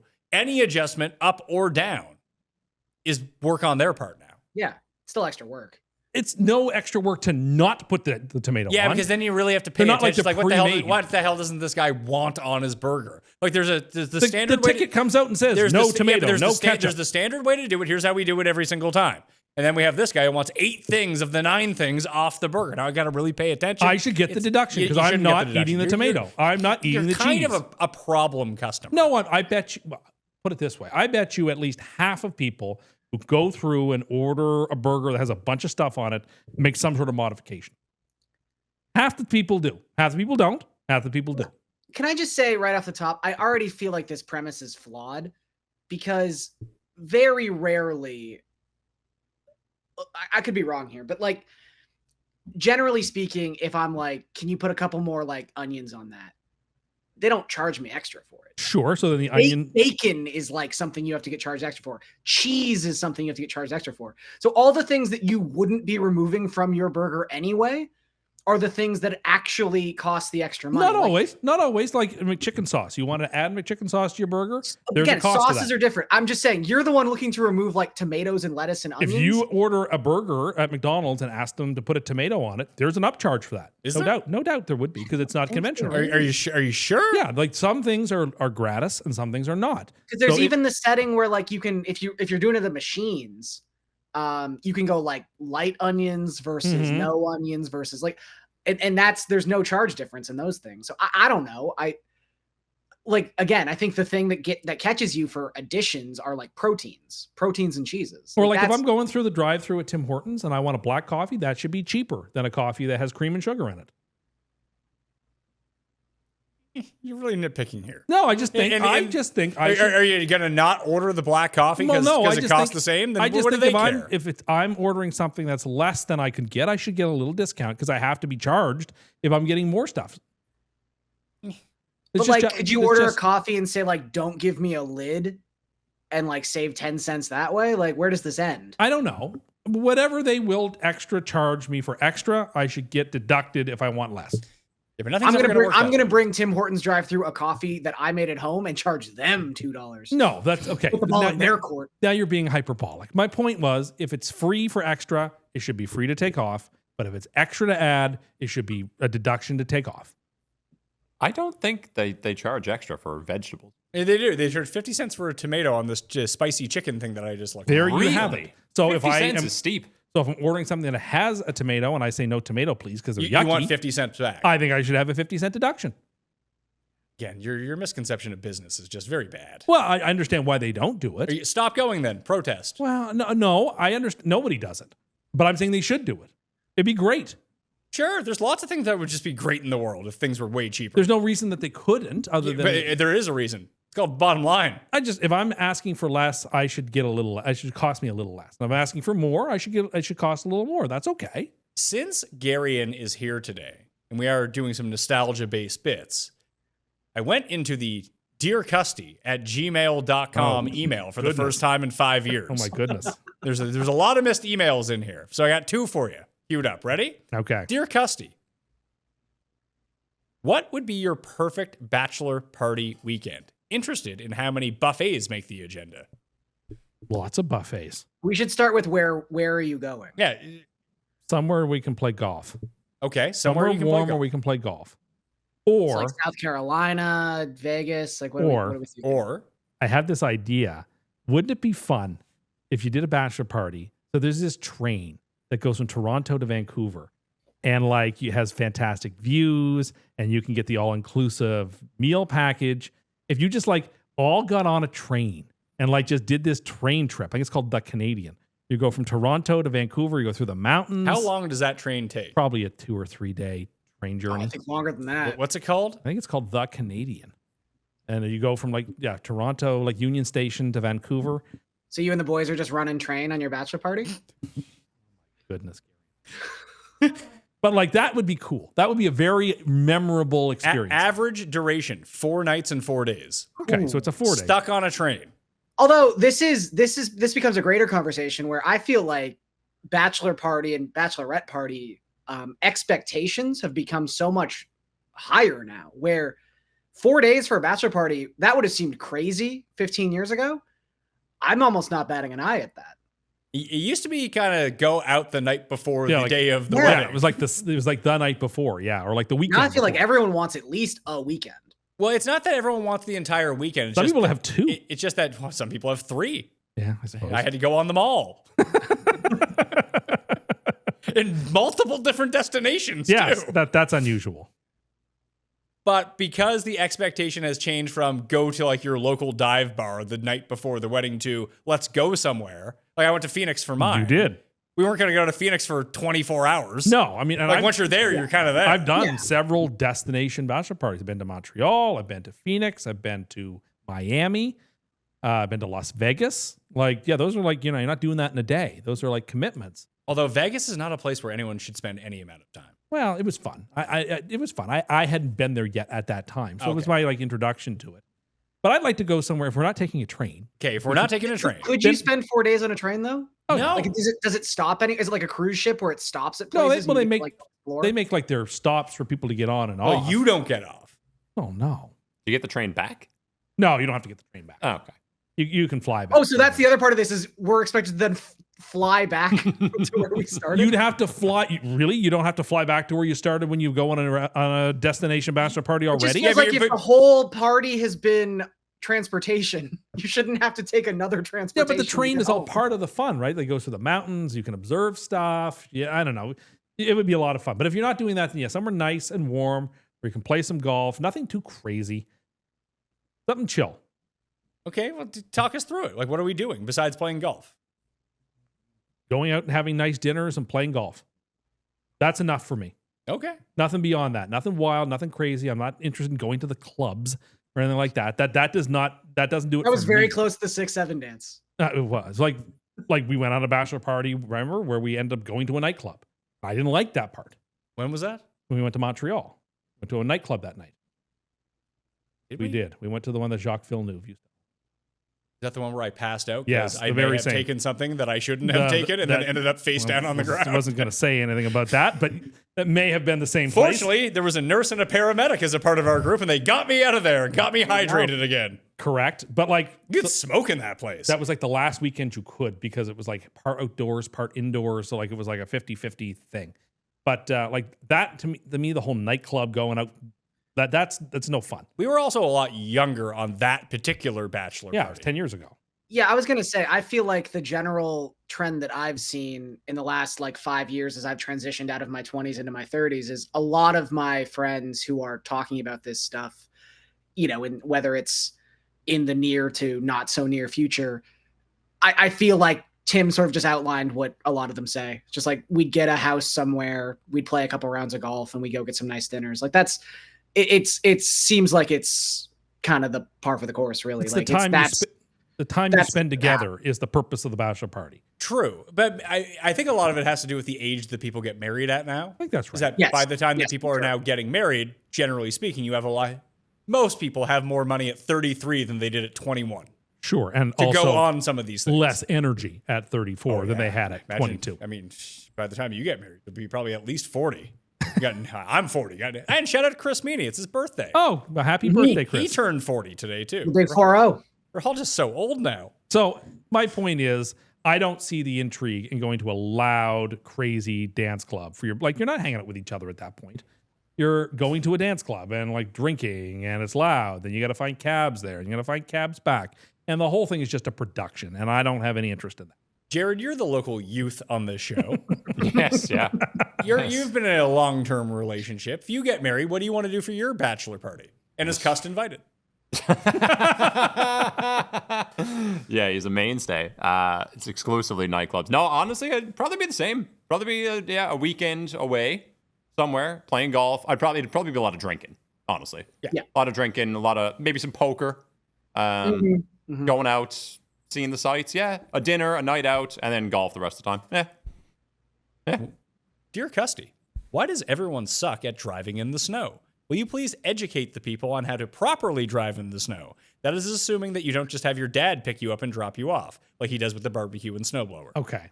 So I don't like driving in the snow. I never liked it. It's not fun. The novelty, like if you live in Miami or Phoenix and you're like, oh, the novelty wears off. They hate that way There's more. no novelty at all. They're terrified. I was in Dallas. When my uncle moved to Dallas, I went to go and see him in 2000. I flew down there. I think it was in December. Maybe it was in January. They had an ice storm.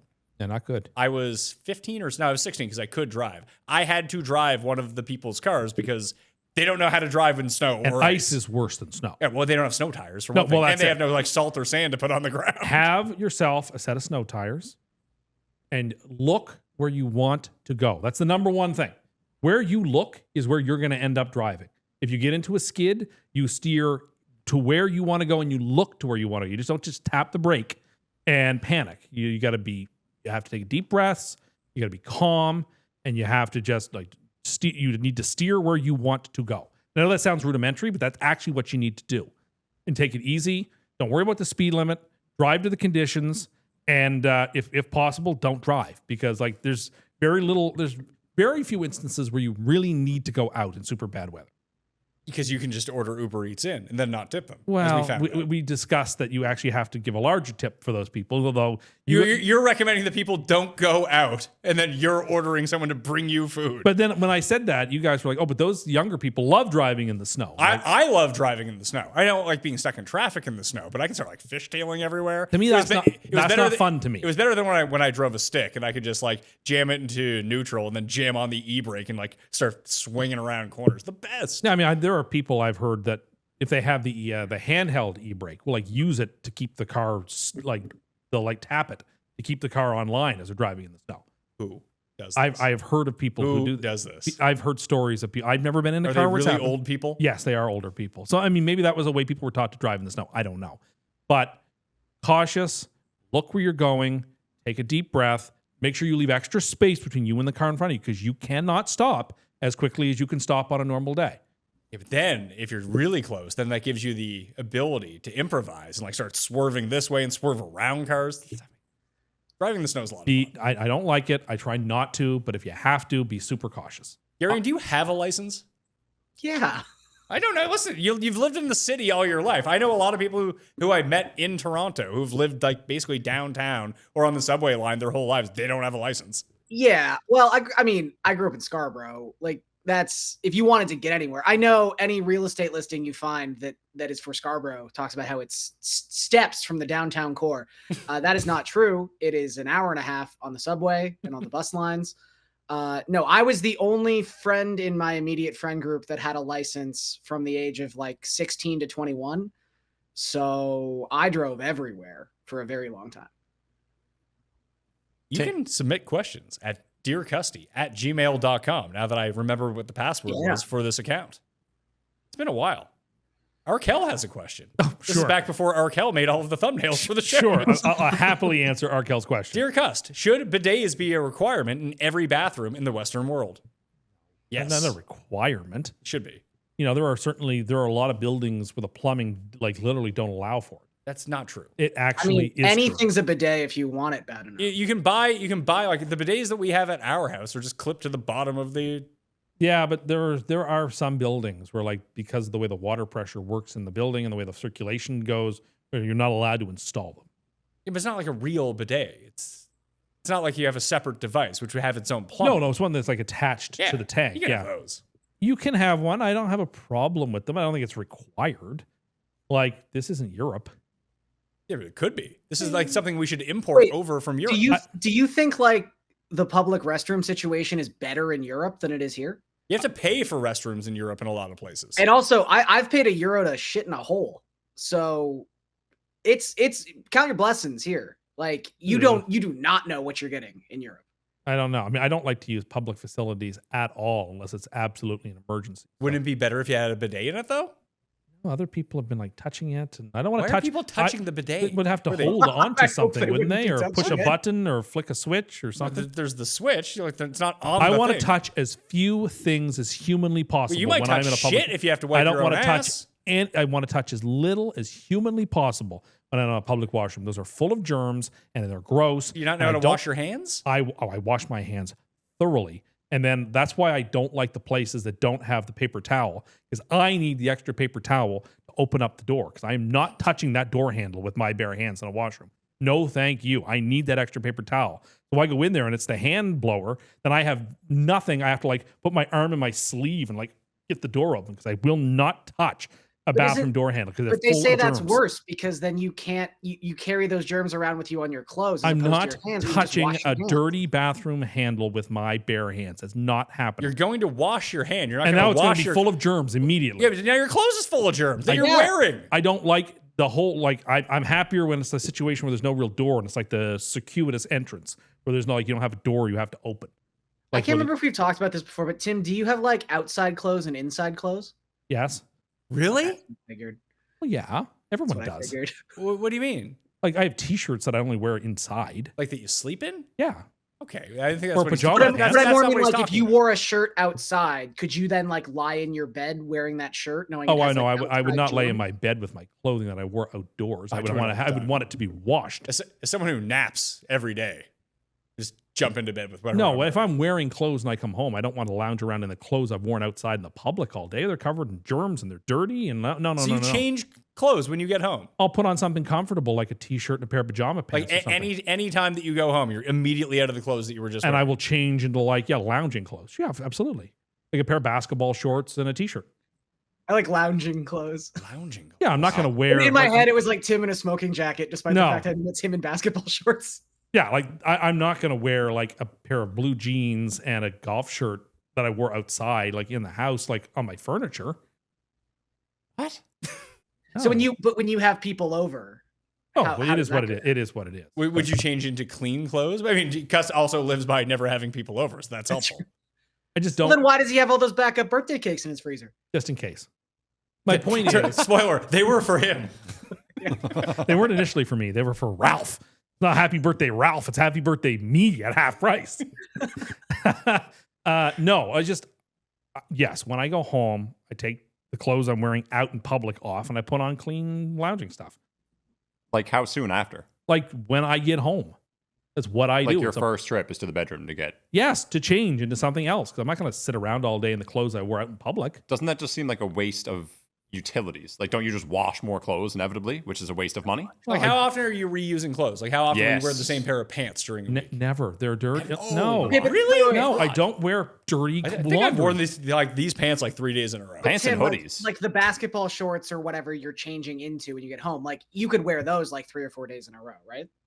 I guess I could, but I don't think that I usually do. So you launder 2 full sets of clothes every single Every day? week? I guess, yeah. Like I don't wear the same clothes day after day. No, they're like gross. I I mean, change if my you, clothing. If you like sweat through them, sure. Like, what are you doing to your pair of pants? Just don't want to. I mean, I guess I could wear basketball shorts 2 days in a row. If I didn't leave the house that next day, I guess that'd be fine. So even your lounging clothes, you're not wearing 2 days in a row. No, See, almost that's never. crazy to me. I Almost feel never. like if- Isn't I that the feel whole like if I'm point of the changing to a lounging pair- clothes, that it never leaves your house, therefore it never gets dirty? That they're comfort, but they were on my skin. There's skin cells on them. I don't want that. They're your skin cells. I'm not going. I don't like to lounge in filth. Okay, I like to be clean and I want to be comfortable. And I won't be comfortable if I'm having to wear clothes that I've been wearing time after time. Now, you say all this, but we know about the jars of urine you keep stored there, stop Howard it. Hughes. Stop it. Stop it. Although, of course, urine is sterile. So maybe that's why he was keeping it. I have no idea why. You do know why. No, actually, You know why. I actually don't know why. But my point is, I like clean laundry. I like clean clothes. I don't like unclean. Do you think with Jeff not being here for this episode that your insanity meter is going way up without him to counterbalance you? Oh, I bet you Jeff is not dissimilar.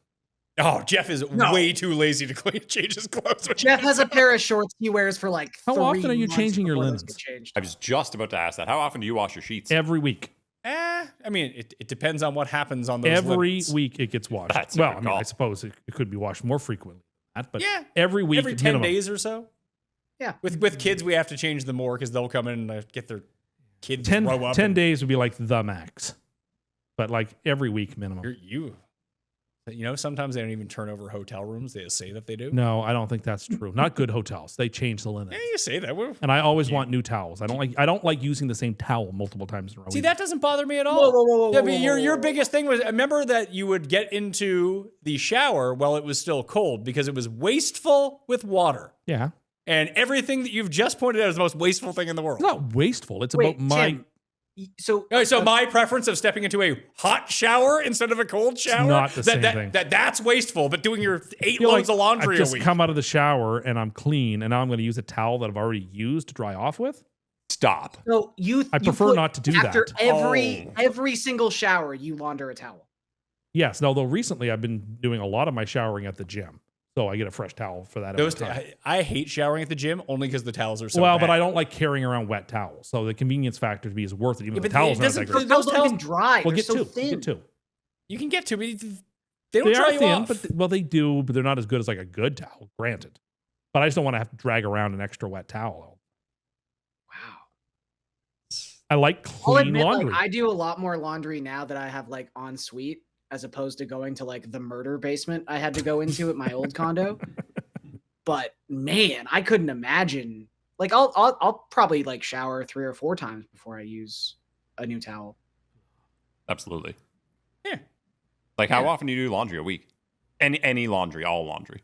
It usually gets done like once or twice a week. Usually once a week, but like I have a full hamper. When the hamper's full, it gets washed. Yeah, And no that's kidding. that's full of 2 sets of clothes every single day, plus gym clothes, plus towels Oh every single god, day. yeah, gym clothes You, too. you also said that you shower like 3 times a day too. In the summer, it's at least twice. And that's a new towel every time?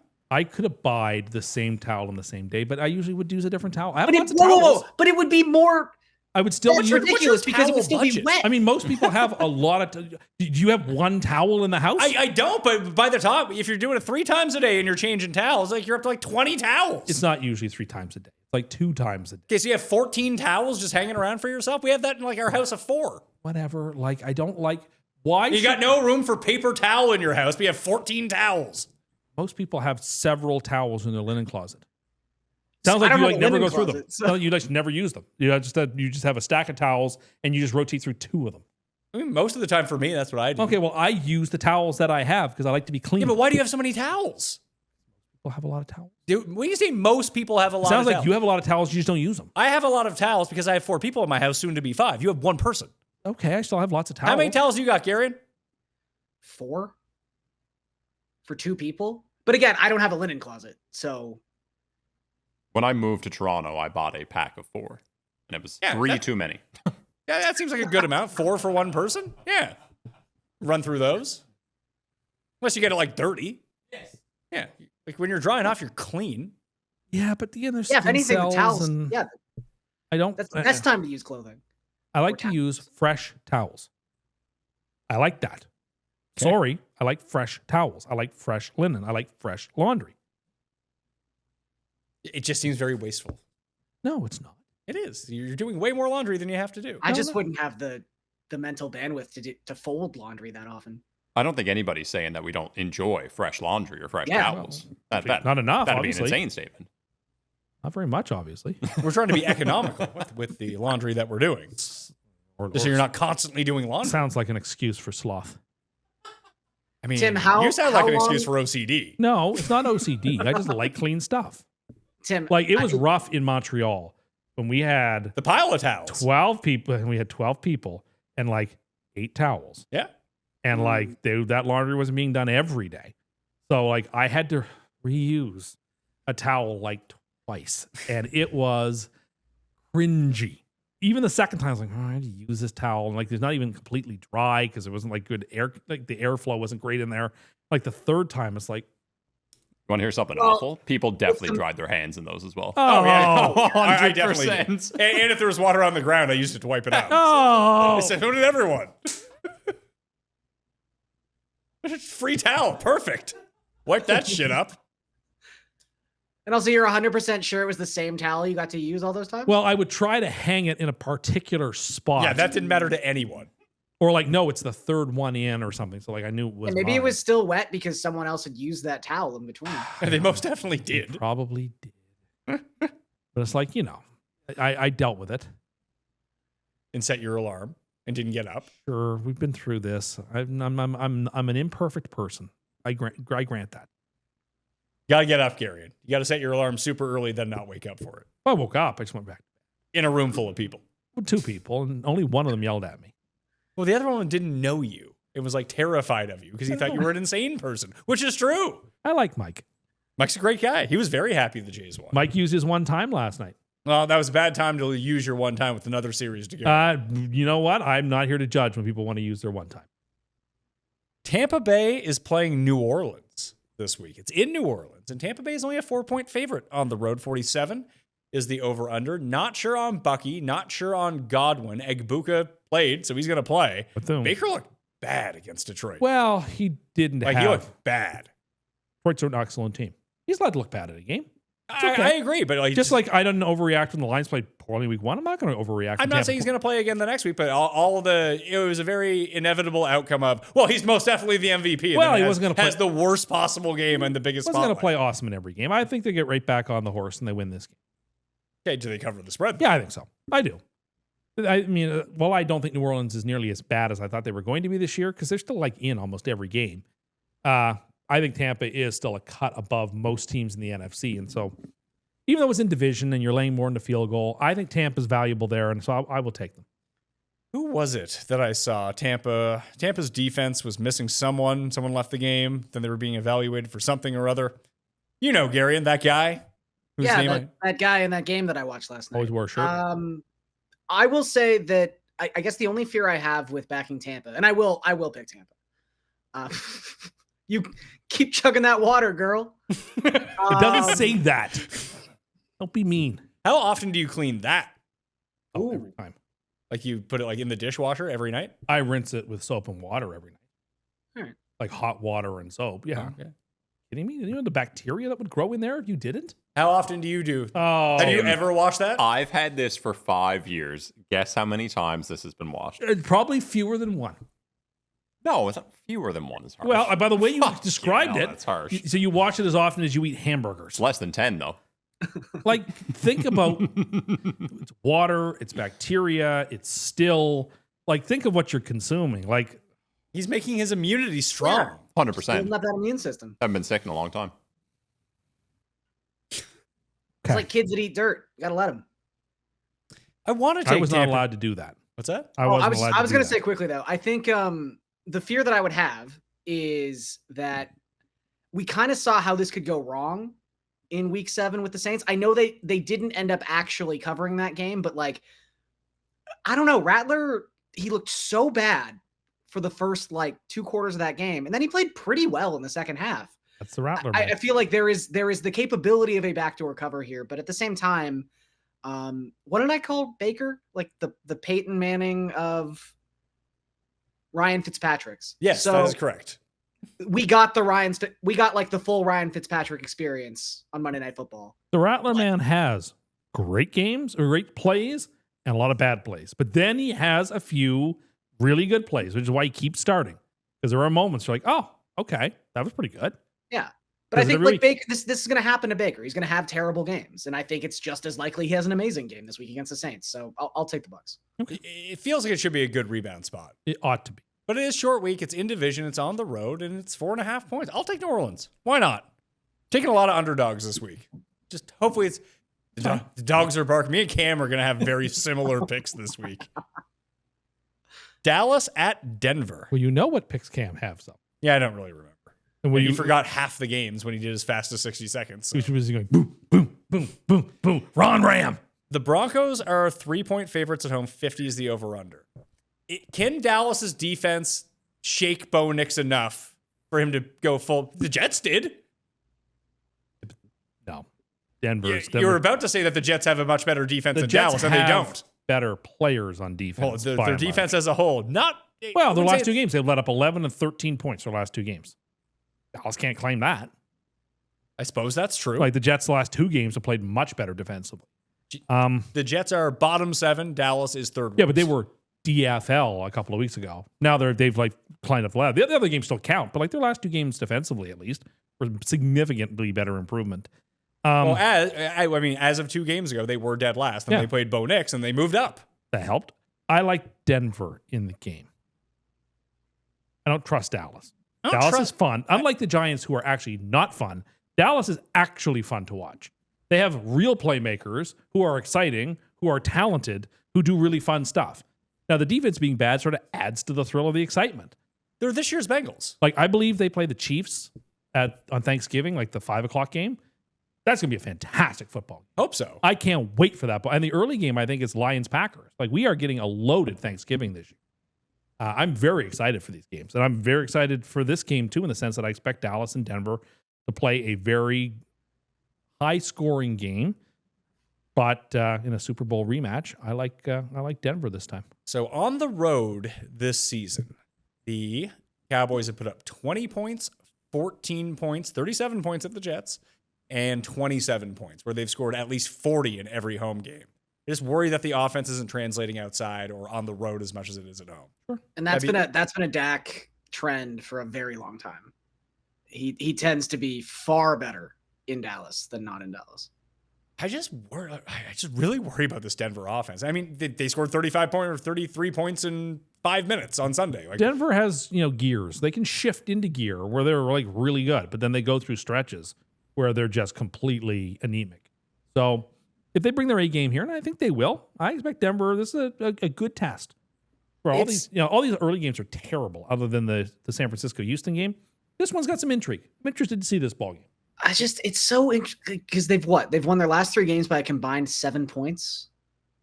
yeah, and they lost. You mean Denver? Yeah. Denver, yeah. And like the level of competition they faced, obviously that win against the Eagles still stands out. And regardless of what you think of how the Eagles have looked this season, like I'm not going to take anything away from that win. That's a massive win.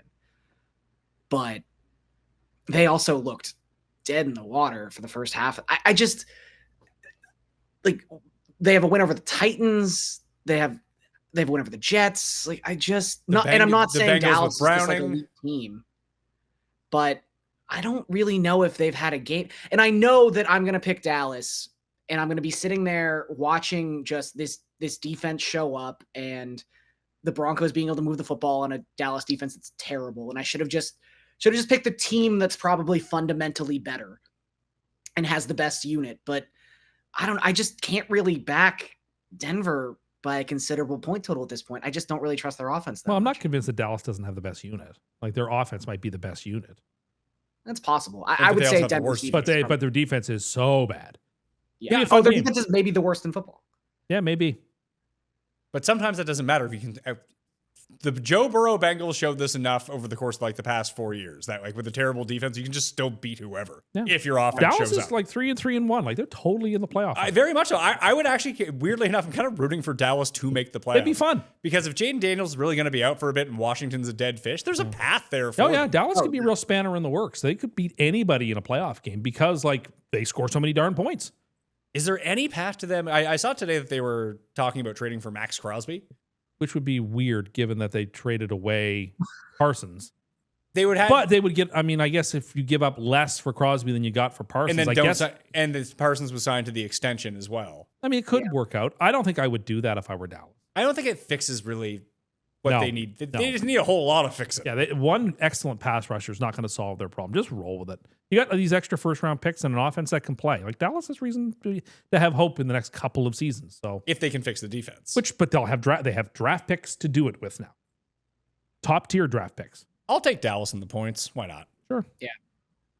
You know, when in doubt, do you think the field goal record will be broken in this game? Aubrey and Denver?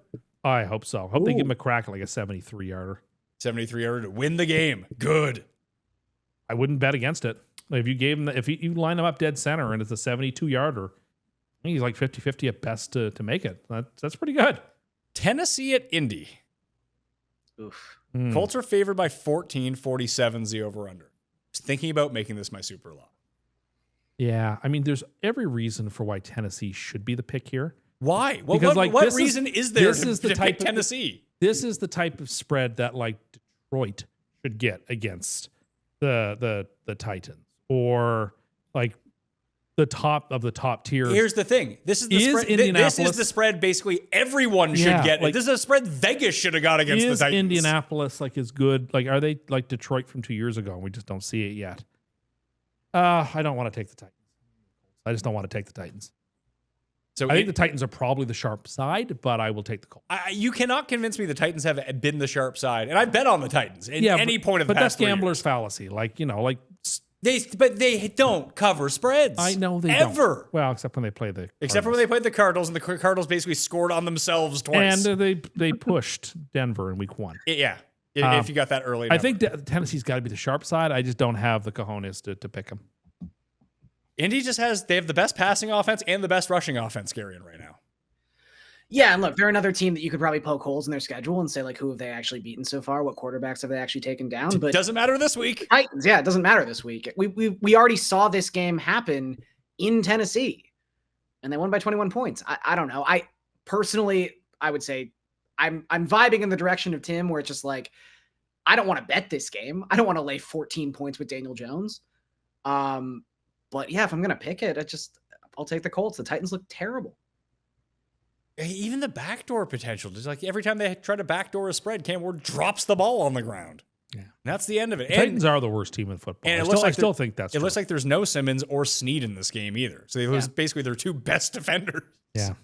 Bad scene. It'll be ugly. And Indy's back end is beat up enough that they should be able to be taken advantage of. This just is not the team that can do it. Sunday Night Football.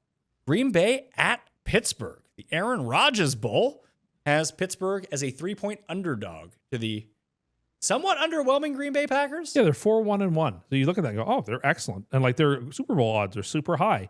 You're like, Because they do everything really well. but like this team is like just not impressive week on week. But you're talking about a team that isn't impressive. It's the Pittsburgh Steelers. They're awful. I like Green Bay in the game. Not because I have any super confidence in Green. They're going to be 5-1-1 and be like, having a real shot at the first seed in the NFC, and that's great and all. But like, I don't think they're very good. Like, Detroit plays them on Thanksgiving. I would not pick Detroit to lose to them. It's strange. Green Bay is in this weird zone right now where they keep playing close games against average teams. Like even against Arizona. Like Arizona's not a bad team. No. But Jacoby Brissett shouldn't be looking that good against you. And the same, he looked against Colts the week before too. So maybe it's an indictment on the Colts as well. But the Packers are maybe in that Colts zone right now where even if they get the 1 seed, they'll end up playing the lowest seed remaining in the NFC. And you wouldn't feel great about their are they going to dominate this game against the worst remaining team? Or could they just lose to, I don't know, would be a random team to make it in the NFC? The Rams or the Seahawks or the Lions they- playing them in the play. They could be underdogs at home as the 1 seed. I don't know about that. Green Bay just feels like they're in that tier of the very best teams in the NFC, but they just feel like a coin flip against everyone right now. And maybe it's just I don't take Love as seriously as maybe some Because he people does stupid stuff every game. Yeah. He doesn't maximize his potential almost ever. They have really good players. And And, and listen, they're banged up. I don't on want to say he's offense. holding them back because he's not. The Packers have been very successful the last few years. But like, I feel like Love is like 80% of what people think he is. I feel no, because it does seem like there's polarization on him, where some people actually think he's no good, some people think he's I don't a think top that's 5 true. quarterback in the league. Okay. There's no Jaden Reed in this offense. Josh Jacobs is playing banged up. Wicks is playing banged up. There's no Christian Watson. Like, he's doing this with not the full complement of guys. I've been giving guys breaks all year long for not having all their guys. You've been doing it with Baker. I've been doing it with 49ers. But we're not doing that with Green Bay, and they're 4-1-1. Yeah, that's fair. So, And I also just feel like the Steelers are fraudulent's the wrong word. No, it's not. no, But they're They're complete frauds. Complete look, utter. it might be a fair take to have, because look, they are the kind of team right now when you look at like just the surface level, like points given up versus points allowed. And then you look at the metrics and even something as simple as just like yardage. Again, when we go to like things that over the course of a full season would translate into allowing more points or not scoring more points. Like, they just don't have the surface level, or they don't have the surface level statistics of a team that they really don't move the football well. They don't rush the ball well. They don't throw the ball overly well. And their defense is pretty terrible. Like, I think that people are just sort of, I don't know if it's the uniforms. I don't know if it's the, like Mike Tomlin. I don't know if it's just the reputation that Steelers teams always have where they have a good defense, but it's a really bad defense that just happens to not be allowing a ton of points right now. You know, I don't want to say it's like at the Bears level, but I do look at these two teams and go, they're very similar. And I'm not surprised that, like, I wouldn't be surprised if either, who is currently 4-2, like if they just completely disintegrate over the second half of the season, because at some point this luck is going to turn around that they seem to have when it comes to like red zone defense or their efficiency within the red zone. Like, the Steelers don't move the ball, but somehow they seem to capitalize on every single opportunity they have. You know, whether it's created by a turnover or just like capitalizing on red zone chances, but it's a bad defense and Joe it's an Flacco offense did that I hang really don't 33 find- on them. Yeah. they have the 20th ranked defense and the 9th ranked offense, mainly predicated on their rushing attack. 4th best rushing attack in football. It's another Super Bowl rematch too. I have no confidence. I really don't like this Pittsburgh team. I really think it's a bad. I don't think it's a good team. This goes back to the point. I'm going to take Green Bay -3 on the road, Gary, and you're taking Green Bay.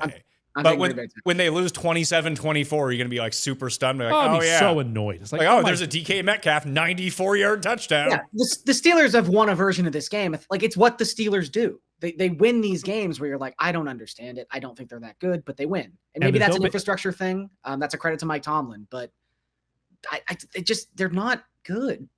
And there's no baseball, so you will be able to watch this with your full focus. Yes, I will. I might be real sad when I do, but Hey, worst case scenario, they're in no worse shape than they were when they were down 2-0 in the championship series. So, like, it's true. they won that. This is true. So which side are you taking here? I think he's taking Green Bay. I'm taking Green Bay. Yeah. All right. So Pittsburgh. Coin's taking Pittsburgh. The coin knows. Coin knows what's up. Not this year, it doesn't. Monday Night Football. Would you be willing to bet that you beat the coin on the season total? What odds would you give the coin to come back and beat you? Don't know what were the Coin's record at? The coin is currently 12 games behind you. No, I refuse to. I really feel You like don't want to bet. no, because I think the Coin will go 50-50 the rest of the year.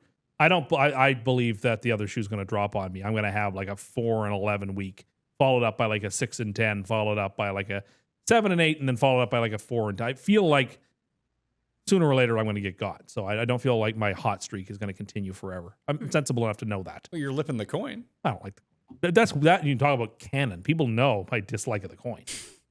I miss that because I'm a big fan of the hat. I miss the hat. You go to Party Central and get a hat for us. Not the hat. Could be a replica of the hat. Yeah, it could be in memorial of the hat. Not the hat. Washington at Kansas City. Chiefs by 10.5, 47.5 is the total. Looking like no Jaden Daniels in this game. That sounds bad. It's hard to for me to wrap my mind around. I think the Chiefs are the best team in the AFC. I've thought that for a couple of weeks now. But nothing they did last week leads me to believe like, oh yeah, well look how they rolled the Raiders. Like that, who cares? Mariota got in there. Was the first thing he did was roll around and throw a terrible interception touchdown. It's tough. But it is encouraging. I know it's the Raiders, but I feel like for the last 2.5 seasons, I've just been waiting for the Chiefs to kind of look like the Chiefs again. Like just score points. Even against bad teams, score points. And they've been hovering around like 20, 21 points per game. And it was just infuriating. It's nice. It's four consecutive weeks where the Chiefs offense has actually looked highly efficient and fantastic. Mahomes looks really, really good. He's got his full complement of receivers again. I have no idea who's going to be available for the Commanders. So that's obviously not great. I don't know. I think the Chiefs are sort of taking the regular season seriously again, which is nice to see. Well, they had to. They had to after their you start. start 1-3. You have to start taking things seriously. They're one of the more balanced teams that's both good at stopping the run and defending the pass. Like Detroit, Seattle. Who else? Detroit, Seattle, the Rams, Cleveland, Green Bay, Denver, Kansas City. These are kind of the better-ish defenses. San Francisco. Like, when you look at Dallas, not San Francisco. Their defense is playing really well despite having nobody. San Francisco's defense is playing okay. Pretty considering they got nobody. Like Salah's been like the defense, like the assistant coach of the year. They got nothing. What and narrative are you trying to push here? No. I'm like, I don't wish him ill. I wish him well. I feel like we gave him a raw deal by the way we sent him out of there. Would you rehire Salah? Yeah, I'd like. I would. Yes, I would. He would never come back. He shouldn't. He'd be like no the one with any Jets, Billy self-respect. Martin. He'll just keep getting fired and rehired. Yeah, well, Billy Martin though at least won some World Series, and he kept getting fired. This is true. I'll take Kansas City. Oh yeah, I can't play the Commanders. Like, what if McLaurin and Debo come back? And That's it's better than throwing to Penny Lane and the Custy McCaffrey. Lane actually played okay, and I like Luke McCaffrey. He's a good returner at least. Proved himself to be a pretty able returner. Likes Luke McCaffrey, hates Cam Scatterbo. Very interesting. I have no particular desire to watch this game because Daniel's in there. I think it'll be a rout. I think the Chiefs will take care of business relatively. It'd be interesting to see if they can win this like 40-3 or something, Garion, and then put the league on notice, and then like go into hibernation for 2 months. And maybe that happens. I don't know, but it's just been it's been refreshing to actually turn on Chiefs games and not like Philadelphia now. What Philadelphia is now, where people are just frustrated with their offense all the time, mostly people who like drafted Eagles players in season-long fantasy and have been underwhelmed by them for the entirety of this season. That's what the Chiefs have been for the last 2 years. So it's actually nice to just flip on a game. Mahomes is like playing well and throwing touchdowns and the ball's moving and they just look really good right now. They look engaged. And if they're going to score 30 points a game, I just don't think the Commanders can keep up if Jaden Daniels isn't playing. It's funny because the Chiefs started to get the rep like, the dynastic Patriots got, where everyone just kind of started turning on, the refs are in the tank, although that proved just not to be true whatsoever.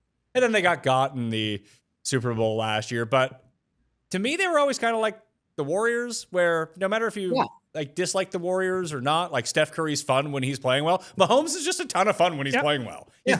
He besides maybe Jackson Dart, the most fun quarterback in football. That's a really good comparison, though. Yeah, it's a lot. And he's running more now. Yeah, great. See some like behind the back passes from Mahomes. It'd be awesome. He's not engaging in contact like Jackson Dart is. No, he's not throwing game-crippling interceptions. Russell Wilson had some strong words for Sean Payton, too. I know what they were, but all I saw was a headline. I honestly couldn't care less. You hate Sean Payton. I'm not. No, I don't. No, I don't. I didn't like the people who went on about how he was the history's greatest coach when he was suspended for a whole year.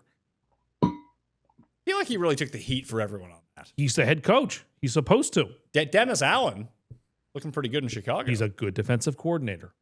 Some guys are meant to be coordinated. Mike McDaniel will probably be very good wherever he goes as an offensive coordinator. Have you heard about Cust's dream scenario of the Cliff Kingsbury, Mike McDaniel combo for the Jets, Garion? Wait, so Cliff's the head coach, or they're just co-offensive coordinators? No, Cliff's the head coach, and I think he's learned some of his lessons from the last time. Why do you need Cliff Kingsbury and Mike McDaniel? Because he's not going to just call the plays. That's why. He's going to actually coach the team. I just feel like you could find a better. I'll fully embrace my Jeff role here. You could find a better leader of men to be the head coach if you're going to have Mike McDaniel running the offense. I don't know how many people would really be interested. I do think though this is a natural reaction for Jets fans where it's like to overcorrect. Like they're now tired of the defensive minded coaches. So Cust just wants 2 offensive gurus. I just want somebody who can pick whichever quarterback they like best coming out of the draft and mold him and make him a star. You seen what Chip Kelly's done with Vegas? Why don't you just hire Chip Kelly? Yeah, well, it's not his fault entirely that he has no offensive line. He didn't pick the team. He didn't make it so that his offensive lineman can't block. Gotta say, Even if you want to get that first Marcus Freeman to the Jets rumor. Well, that would be nice, but I don't think that's where we're going. Would it? I Would you don't be know. willing to sacrifice that? No, Would you let the Jets ruin him? Jets are going to ruin whomever they get. So that's what I'm saying. So why ruin Marcus Freeman in the process? But like the idea of an Irish QB being the Jets QB, taking us to the Super Bowl, Because you also Like- think you're getting CJ Carr in this equation. you know, it would be super exciting. Okay. round to Kansas City, coin included. Why wouldn't you bring Carr with him? I don't Why think not bring that's Carr with him? close. What? Bring Freeman, bring Carr. And this is Freeman has proven himself to be an excellent coach in a very difficult circumstance. Like there's a lot of pressure on him in Notre Dame, and don't he they have has every thrived. resource available, especially now? Not with now. NIL? They're not the richest college team. I mean, they don't have big oil boosters that have more money than God They have to spend they on. have big Vatican money. I don't think so. They're Who needs doing more it. money than God when you just have God? Well, that's why the Irish play their games outdoors, so the Lord can look down and watch his favorite team every Saturday. They say. Hey, they got the win they needed. As long as Navy, who's undefeated, doesn't trip us up. Oh well, what? If you got to sweat fucking Navy, you It's got ice. real problems. Triple option is difficult for people who don't usually see it at the college level to stop. Hence why Navy wins all. They're always ranked. and Anyway, they're always really Navy good. is 6. If we get by Navy, Who has Navy played so far this season? probably nobody good. I don't know. Air Force. But presumingly, yeah, well, Air Force, that's true. But presuming they can get past the Naval Academy, the Irish have a very, very good chance to go to the playoffs. If it's the Naval Academy. Yeah. So when they play good teams and lost, their hypothetical wins get them into the playoffs. But, they can beat Navy. Watch Hey, look, out. Miami and A&M are 2 of the best teams in the country, and They they can't had beat super them. close losses. Well, we together. already know they can't beat them. And so one keep was them out. in Miami. Like anyway, point stands. The Irish are a good enough team to make the playoffs. And that's all I ask. Back-to-back playoff appearances. Get them in, and anything can happen. Just like the Patriots. This is what we told you at the beginning of the show. You want the Patriots to win the Super Bowl. I don't like this. No, I don't want them to win the Super Bowl. You do. No, you I don't. Want, you want them to get into the play. I just want them you, to- If basically anyone gets with a pulse in that AFC gets in, you got a chance. I just want them to win the division so that I can rake in a lot of credit. You can get your credit, and then your penance will be Patriots Super Bowl. Yeah, your credit addiction has really reared its ugly head here. I've lost perspective. Yeah. This is like Requiem for a Dream stuff. You're going to lose your arm. You'll be. I mean, Jared Leto. He's just bleeding out everywhere, especially at the box office these days. Yeah, not the draw anymore. No, never really was that big of a draw in the first place. No? Like, what's the big Jared Leto movie you can ever think of where he's the star? None. Dallas Buyers Club? He's the supporting Yeah, actor. but that's in not that like a movie. box office sensation. That's true. He's the star of Suicide Squad. Was Oh, he yeah, the- he's in Suicide Was he Squad. the He's- Joker? But he's, Yeah. yeah, but is he the Uh-huh. star? I don't know. I don't know. Not a Isn't movie. like Margot Robbie and like wasn't Will Smith in that movie? Yeah, both of them. I would say that they're probably the stars of the movie, One not would so think. much Jared Leto. He was the guy who got his face beat in Fight Club. Yes. Just wanted to break something beautiful. All right, Superlocks. I'll take Indianapolis minus 14. Oh, all right. I get it. Gary, and you're taking Atlanta minus 7 Yes. as the Jeff stand-in this week. We'll see if we can improve on Jeff's award-winning 5-2 Superlocks record, the only one of us above 500. Now let's go to you. Philadelphia. You like Philly that much? Your anti-Giants bias is It's really not coming that. through. It's not that. I just really think the Eagles, who having lost to them once, are going to get right off the mats and play great.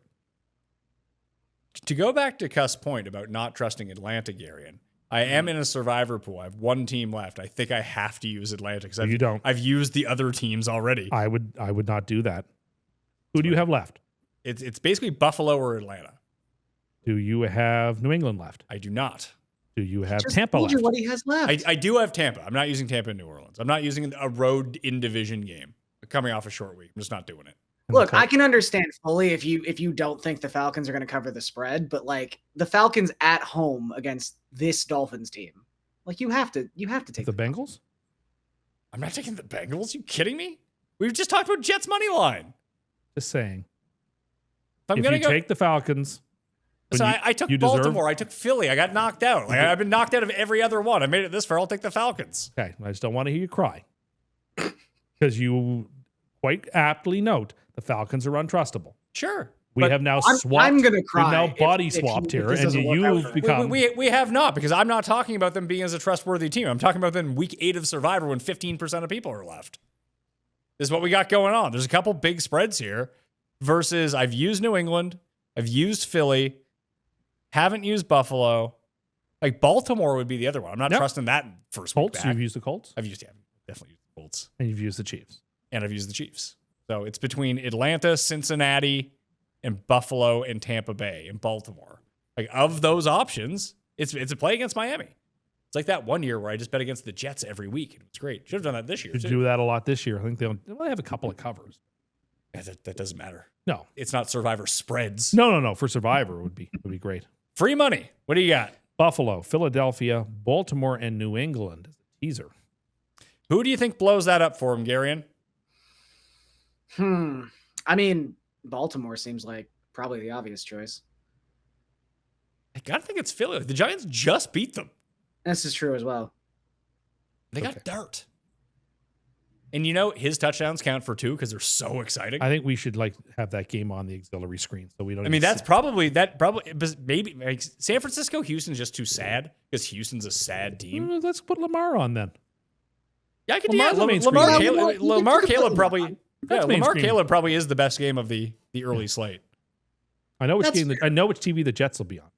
The one right in front The of you. little one next to me. And we'll be back to do the red zone too. We'll be we back. thought we were going to miss it. We need to do those red zones now. We'll be back to do the Red Zone and the live show. And I don't know who we have live. I don't know who we have live either. Probably Garion. Yeah, I can do this week. He'll be free.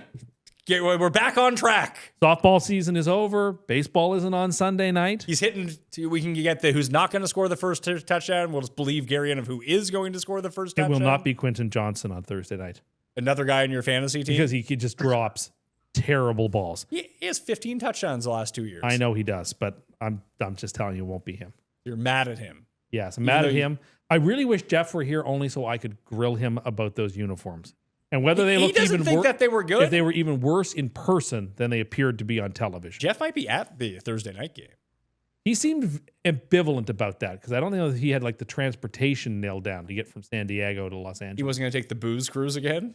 The Chargers booze cruise up to the. I bet you there's a real sad cruise back. Oh God, yeah. Just people going, they shouldn't play Herbert another snap this year. I would love to know what the people in his section were saying and reacting. We won't get the straight dope on it, but I'd be curious how many people went, what is he talking about?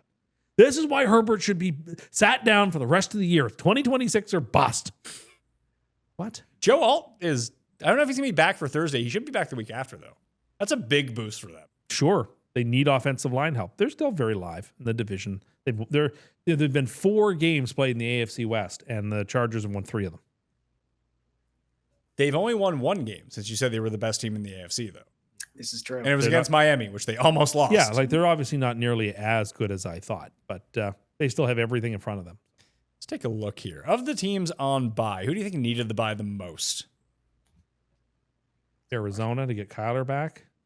They weren't. Their offense wasn't. Jacksonville to figure things out.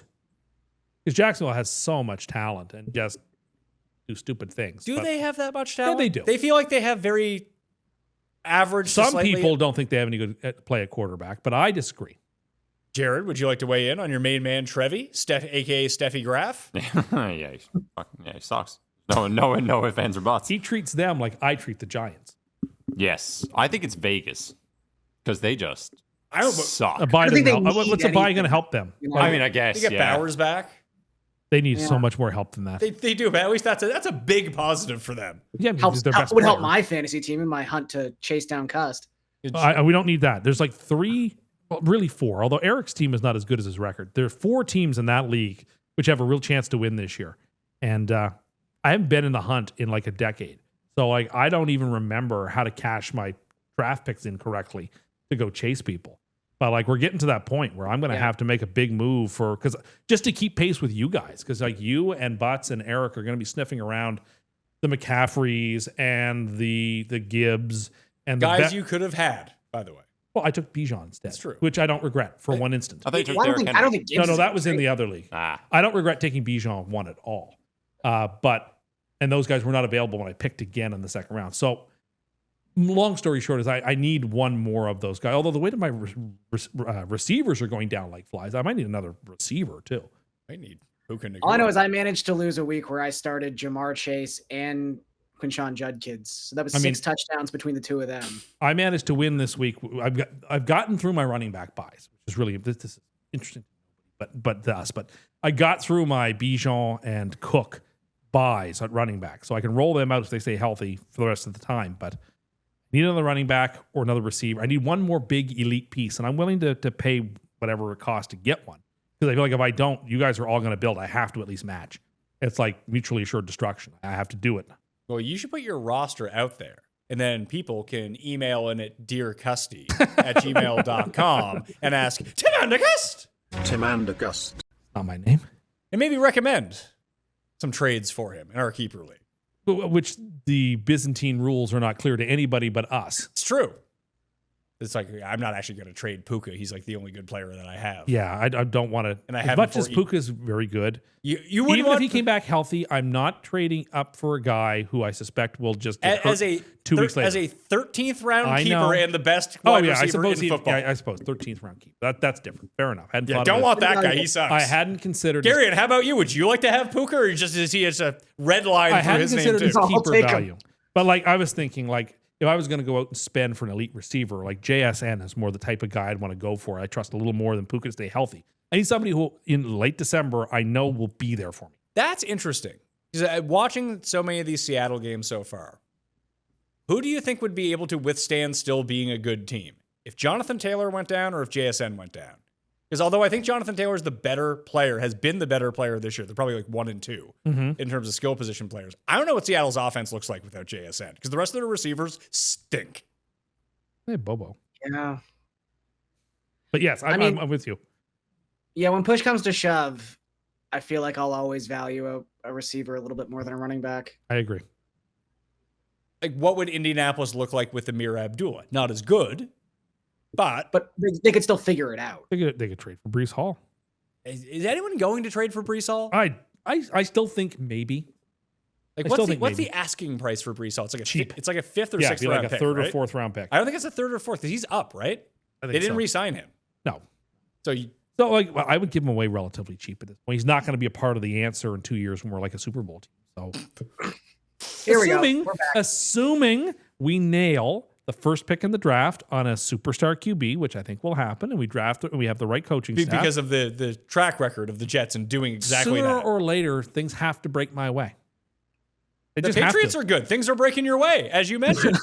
The Giants are exciting and the Patriots are good. It's just- everything that you wanted. I predicted, and I took so much heat from people by picking the Patriots to win the division because the Buffalo Bills were the 85 Bears, and if you picked against them in that division, you were just doing it to show off. And like, I feel like I could very well be right on that. Okay, so let's say we get here 7 weeks from now and the Bills are up by 5 in the division.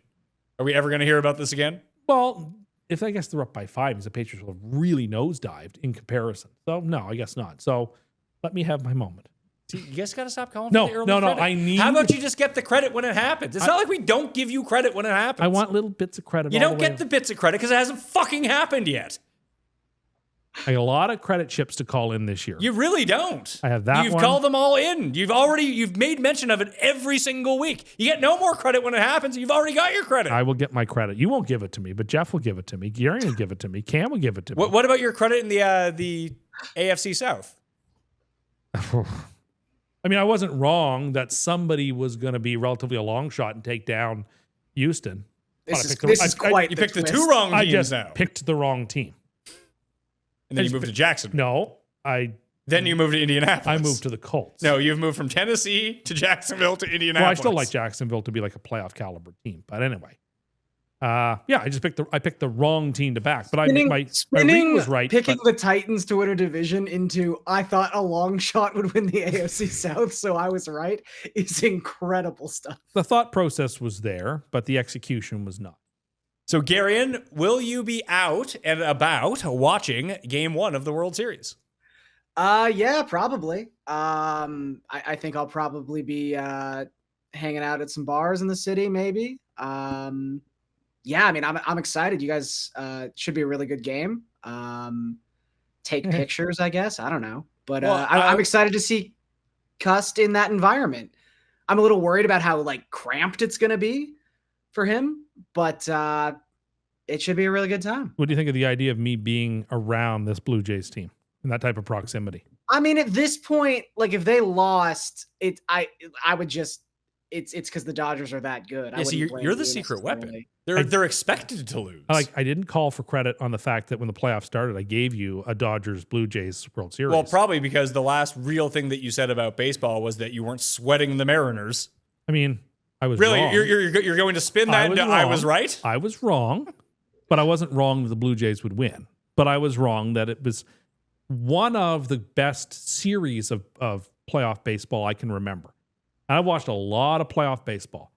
Trying to think of a series that like the Texas St. Louis World Series, I still think is like the gold standard for best playoff series I've ever seen. Was that the St. Louis versus Houston before that when Beltran went absolutely No, that was mental? that was like 2005. 2004. 2005, the year that was it 2004? 2004 was 2005. Beltran. It was 2005 because the 2004 White was Sox, Red Sox, the wasn't White it? the White Oh, yeah, Sox you're right. beat the Astros in the World Series that year. Yeah, I mean that was a 7-game series. That was a great series. The Yankees the Texas Cardinals Astros one he's talking about is a World I Series. specifically remember watching that one where That was Beltran had the during ball or fantasy days. yeah, where he hit the ball. We had a Halloween party at your apartment, and you kept asking people to chop you. Yeah, where David Freese hit the 2 home runs in Game 6. Game 7 was sort of a letdown, but that series. Game 7 was never going to live up to Game 6. It was No, and like the Astros Yankees ALCS a few years ago, that was excellent.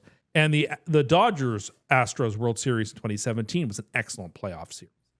That was a wild series. Yeah. That was a wild series. But this Blue Jays Mariners series, I mean, like there were some blowouts, but there were some like Game 5, 6, and 7 were high drama. And so I don't know how much more you can ask. He didn't get kicked out of that Halloween party. He just had to leave on his own accord. Then he almost got into a fight with the elevator. Why elevators need attendants. In that circumstance, yes, he was a bit blurry. Couldn't figure out if he was going up or down. Although we lived on the top floor. It was a tough scene. Poor Paul. He was having too much fun. He had to go home. Maybe we'll see you after the game. We'll come out. If it's a win, we'll come out and continue to celebrate.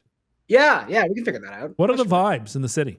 High. They have to be high. Yeah, Oh, but- it was like- so good last night. It was so good. Is it better than like Raptors World Finals vibes? Is it like close? Like what are the vibes? So- Hold on. that- Just before you answer, Gary, I was there for Yeah. Raptors, and I felt like it was a month of no one thought the Raptors were going to win, and that's what made it a lot of fun. Like even when like I could see it being if you seemed very nervous, Garion, at a lot of times. Like there's a lot of Jeff style fandom where it's like hands in your head, like the worst is going to happen. It didn't feel like anyone felt that about the Raptors during that run because there was no expectation that the Raptors were ever going to win. So everyone just kind of had good vibes the whole time.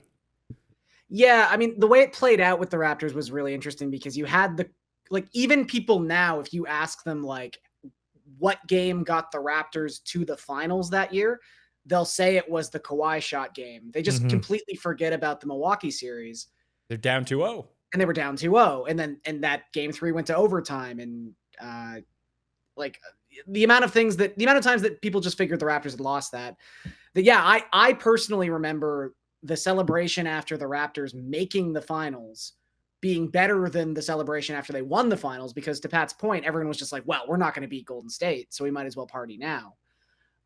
Which I guess there's a little bit of that thought process. Will that be the case if they should beat the Dodgers? No, see, I mean, I don't think so because although the Jays are sizable underdogs to the Dodgers, it's still fucking baseball. Like basketball seems a bit more set in stone with this stuff, but then you lose Clay, Clay, and then you lose Durant. It's like, okay, now we got a real shot here.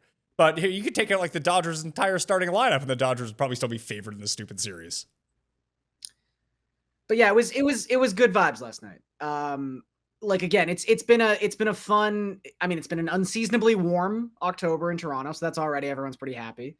But yeah, it was nice last night. There was a lot of got down to Front Street after the game was over. There was a lot of just like people popping out of sunroofs, waving flags. Is this the happiest you've ever felt as a Toronto sports fan? Is this it? Is this right now the apogee? That's interesting. I mean, I was very happy when the Raptors won. Mm-hmm. Naturally. Yeah, it might have been. I mean, the Jays are on another tier for me. Okay. So yeah, The ticket pricing was outrageous.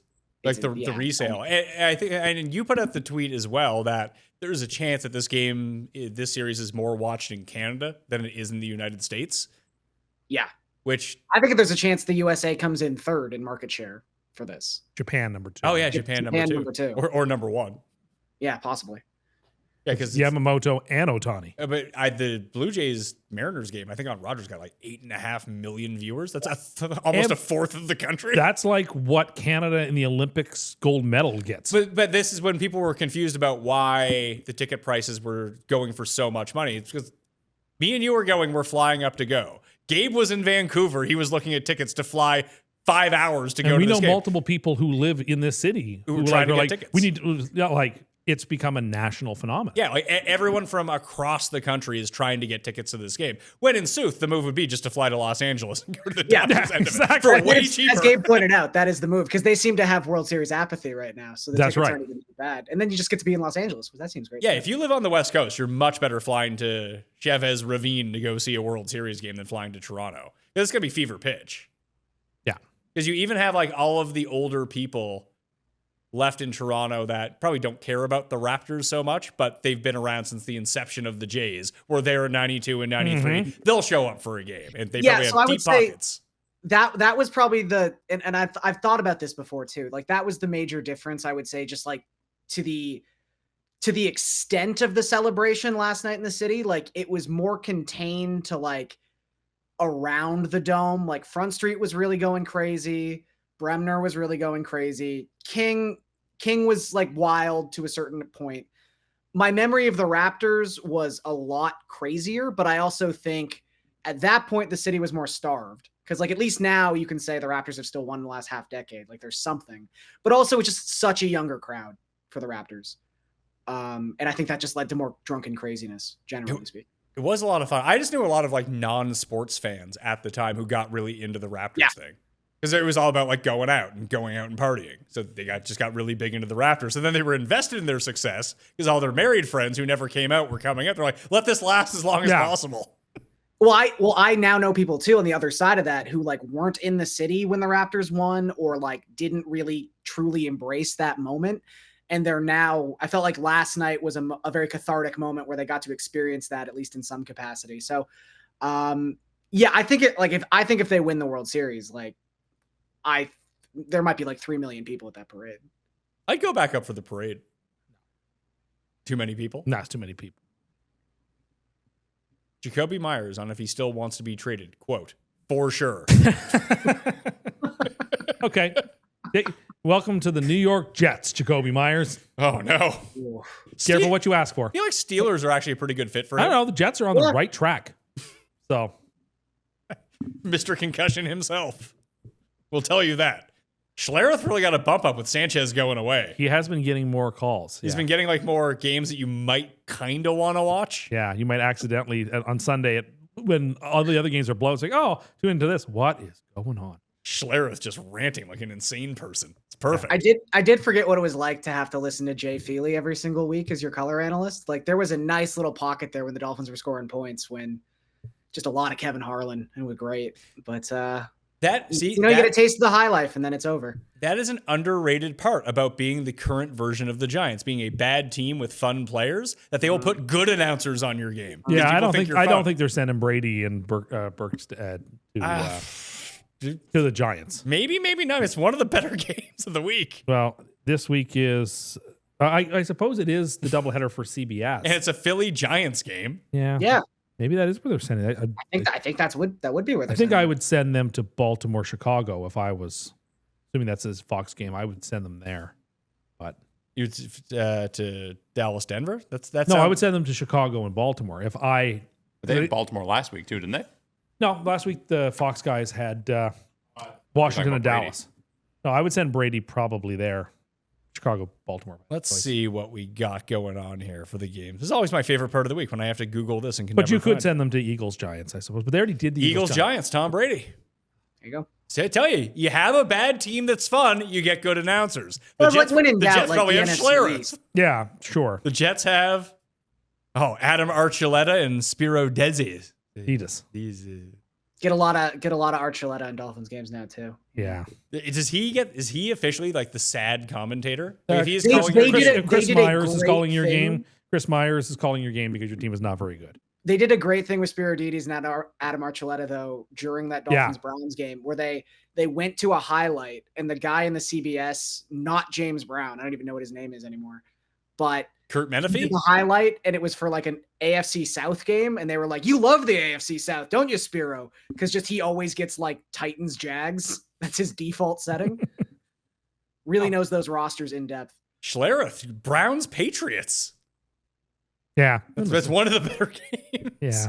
What's Romo doing this week? Romo Oh, is they've got Dallas. Dallas They got and Dallas Denver. and Denver. Yeah. Oh, Jim. Here's Dak. Look at that pass, Jim. Bo Nix is kind of Tony Romo-y, but worse. Yeah. Like, he could evolve into Tony Romo. I enjoy Tony when he does Dallas games because he still doesn't like Dak. I don't think that much. Yeah. And so it's funny that even though he's Mr. Positive, he gets I think he's like sarcastic still at spots and like, I don't know. Has your Tony Romo impression ever been nominated? No, that has never been up. Let's Ooh. Might have something new here. see. Tony Romo did not qualify for the Corn Ferry Tour. He almost did, though. Imagine being that good at golf. Just be an NFL That would be player. pretty sweet. Well, if you're that good of I an was athlete. watching There's a lot of good athletes who just aren't good at golf. the Bryson Barkley. does like the break 50 videos or whatever. Oh, yeah. I'm like, Literally Steph- everyone like, watches Steph those. Curry is so good at golf. I know. It's just infuriating. Yeah, what a shock that Bryson gets all the most interesting people and like he's the number one draw in golf. What a surprise. See, Garion loves YouTube golf. Because This is the thing, I Bryson's just, like, involved. I'm- Because he likes Gen Bryson. Z Garion loves YouTube golf. Bry- Good is sponsoring a PGA tournament. Bryson is the number one draw in golf. No, but I But he's am not- the perfect. He's I'm not, the perfect because he example of, plays like, on a someone tour no who one knows- watches. Yeah, but it doesn't If matter he where was he so plays. popular, people would watch Live. They only care about Bryson. So they don't care about golf. I They don't- care about it's not like Bryson. I watch Live just because I like him on YouTube. No, of course not. Of course not. But he's you'll done watch a Bryson very on good YouTube. job of marketing himself on YouTube. I Like, agree. Well, yeah, well, do you know what you can do on YouTube, Garion? Edit. yeah. Well, yeah. People don't need to see that you're like just a giant scumbag. Oh, well, he's also like the most boring person on the planet. I too. kind of find him very intriguing. I He'd don't be a know, cool man. guy. If you had to, There's absolutely Bryson is fascinating. There's nothing cool about Bryson. and Yeah. I kind of think he's a bit cool. Like I'd like to go to dinner with Bryson, like just He'd be hear like him chat about golf. No, hanging out with Bryson would be like hanging out with my 5-year-old who wanted to tell you everything you knew about dinosaurs. That's what it'd be like hanging out with Bryson. Hey, let me tell you about this golf ball. I'd be It's like, curious. oh my god! Tell me how like 5 fewer dimples on the ball affects Yeah. the trajectory, and I bet you he also would never reuse a towel. probably doesn't even have to launder them. He has so much money, he can just like dispose of them. Well, that doesn't sound very. But you give them away. You put them into Goodwill. You use the towel and then you donate. So them. that's what you want. That's what you would. So in your mind, that's what you would do if you had money. That you wouldn't even use. You wouldn't even wash a towel. You would use a towel and give it to poor and people. then give it I to mean, Goodwill. there the might people be a who need them. market for Tim's used towels. Maybe that's where Tim gets all his towels. Maybe The that's what he's selling on secondhand OnlyFans. Mm. Who knows? Anyway, thank you for reliving some old times, Gary, on the Long Show. Yeah, no worries. I know everyone's gonna hate the fact I know nothing about football right now, but we tried our best, and I hope I don't tank Jeff's record too bad. What if you do better than Jeff? Then you have to come back every week. I might be the human representation of the hat at this point because I'm really just more- That'll do it for us. No show on Friday for DraftKings. No update on Saturday because I am going with Tim to go see the Blue Jays play Game 1 of the World Series. We will be back for the Red Zone stream on Sunday, and then Sunday Night Live with the three of us recapping the week and our experience at the game. It's going to be a whole lot of fun. You be there too, okay? See you next time. Mayo experience. Experience.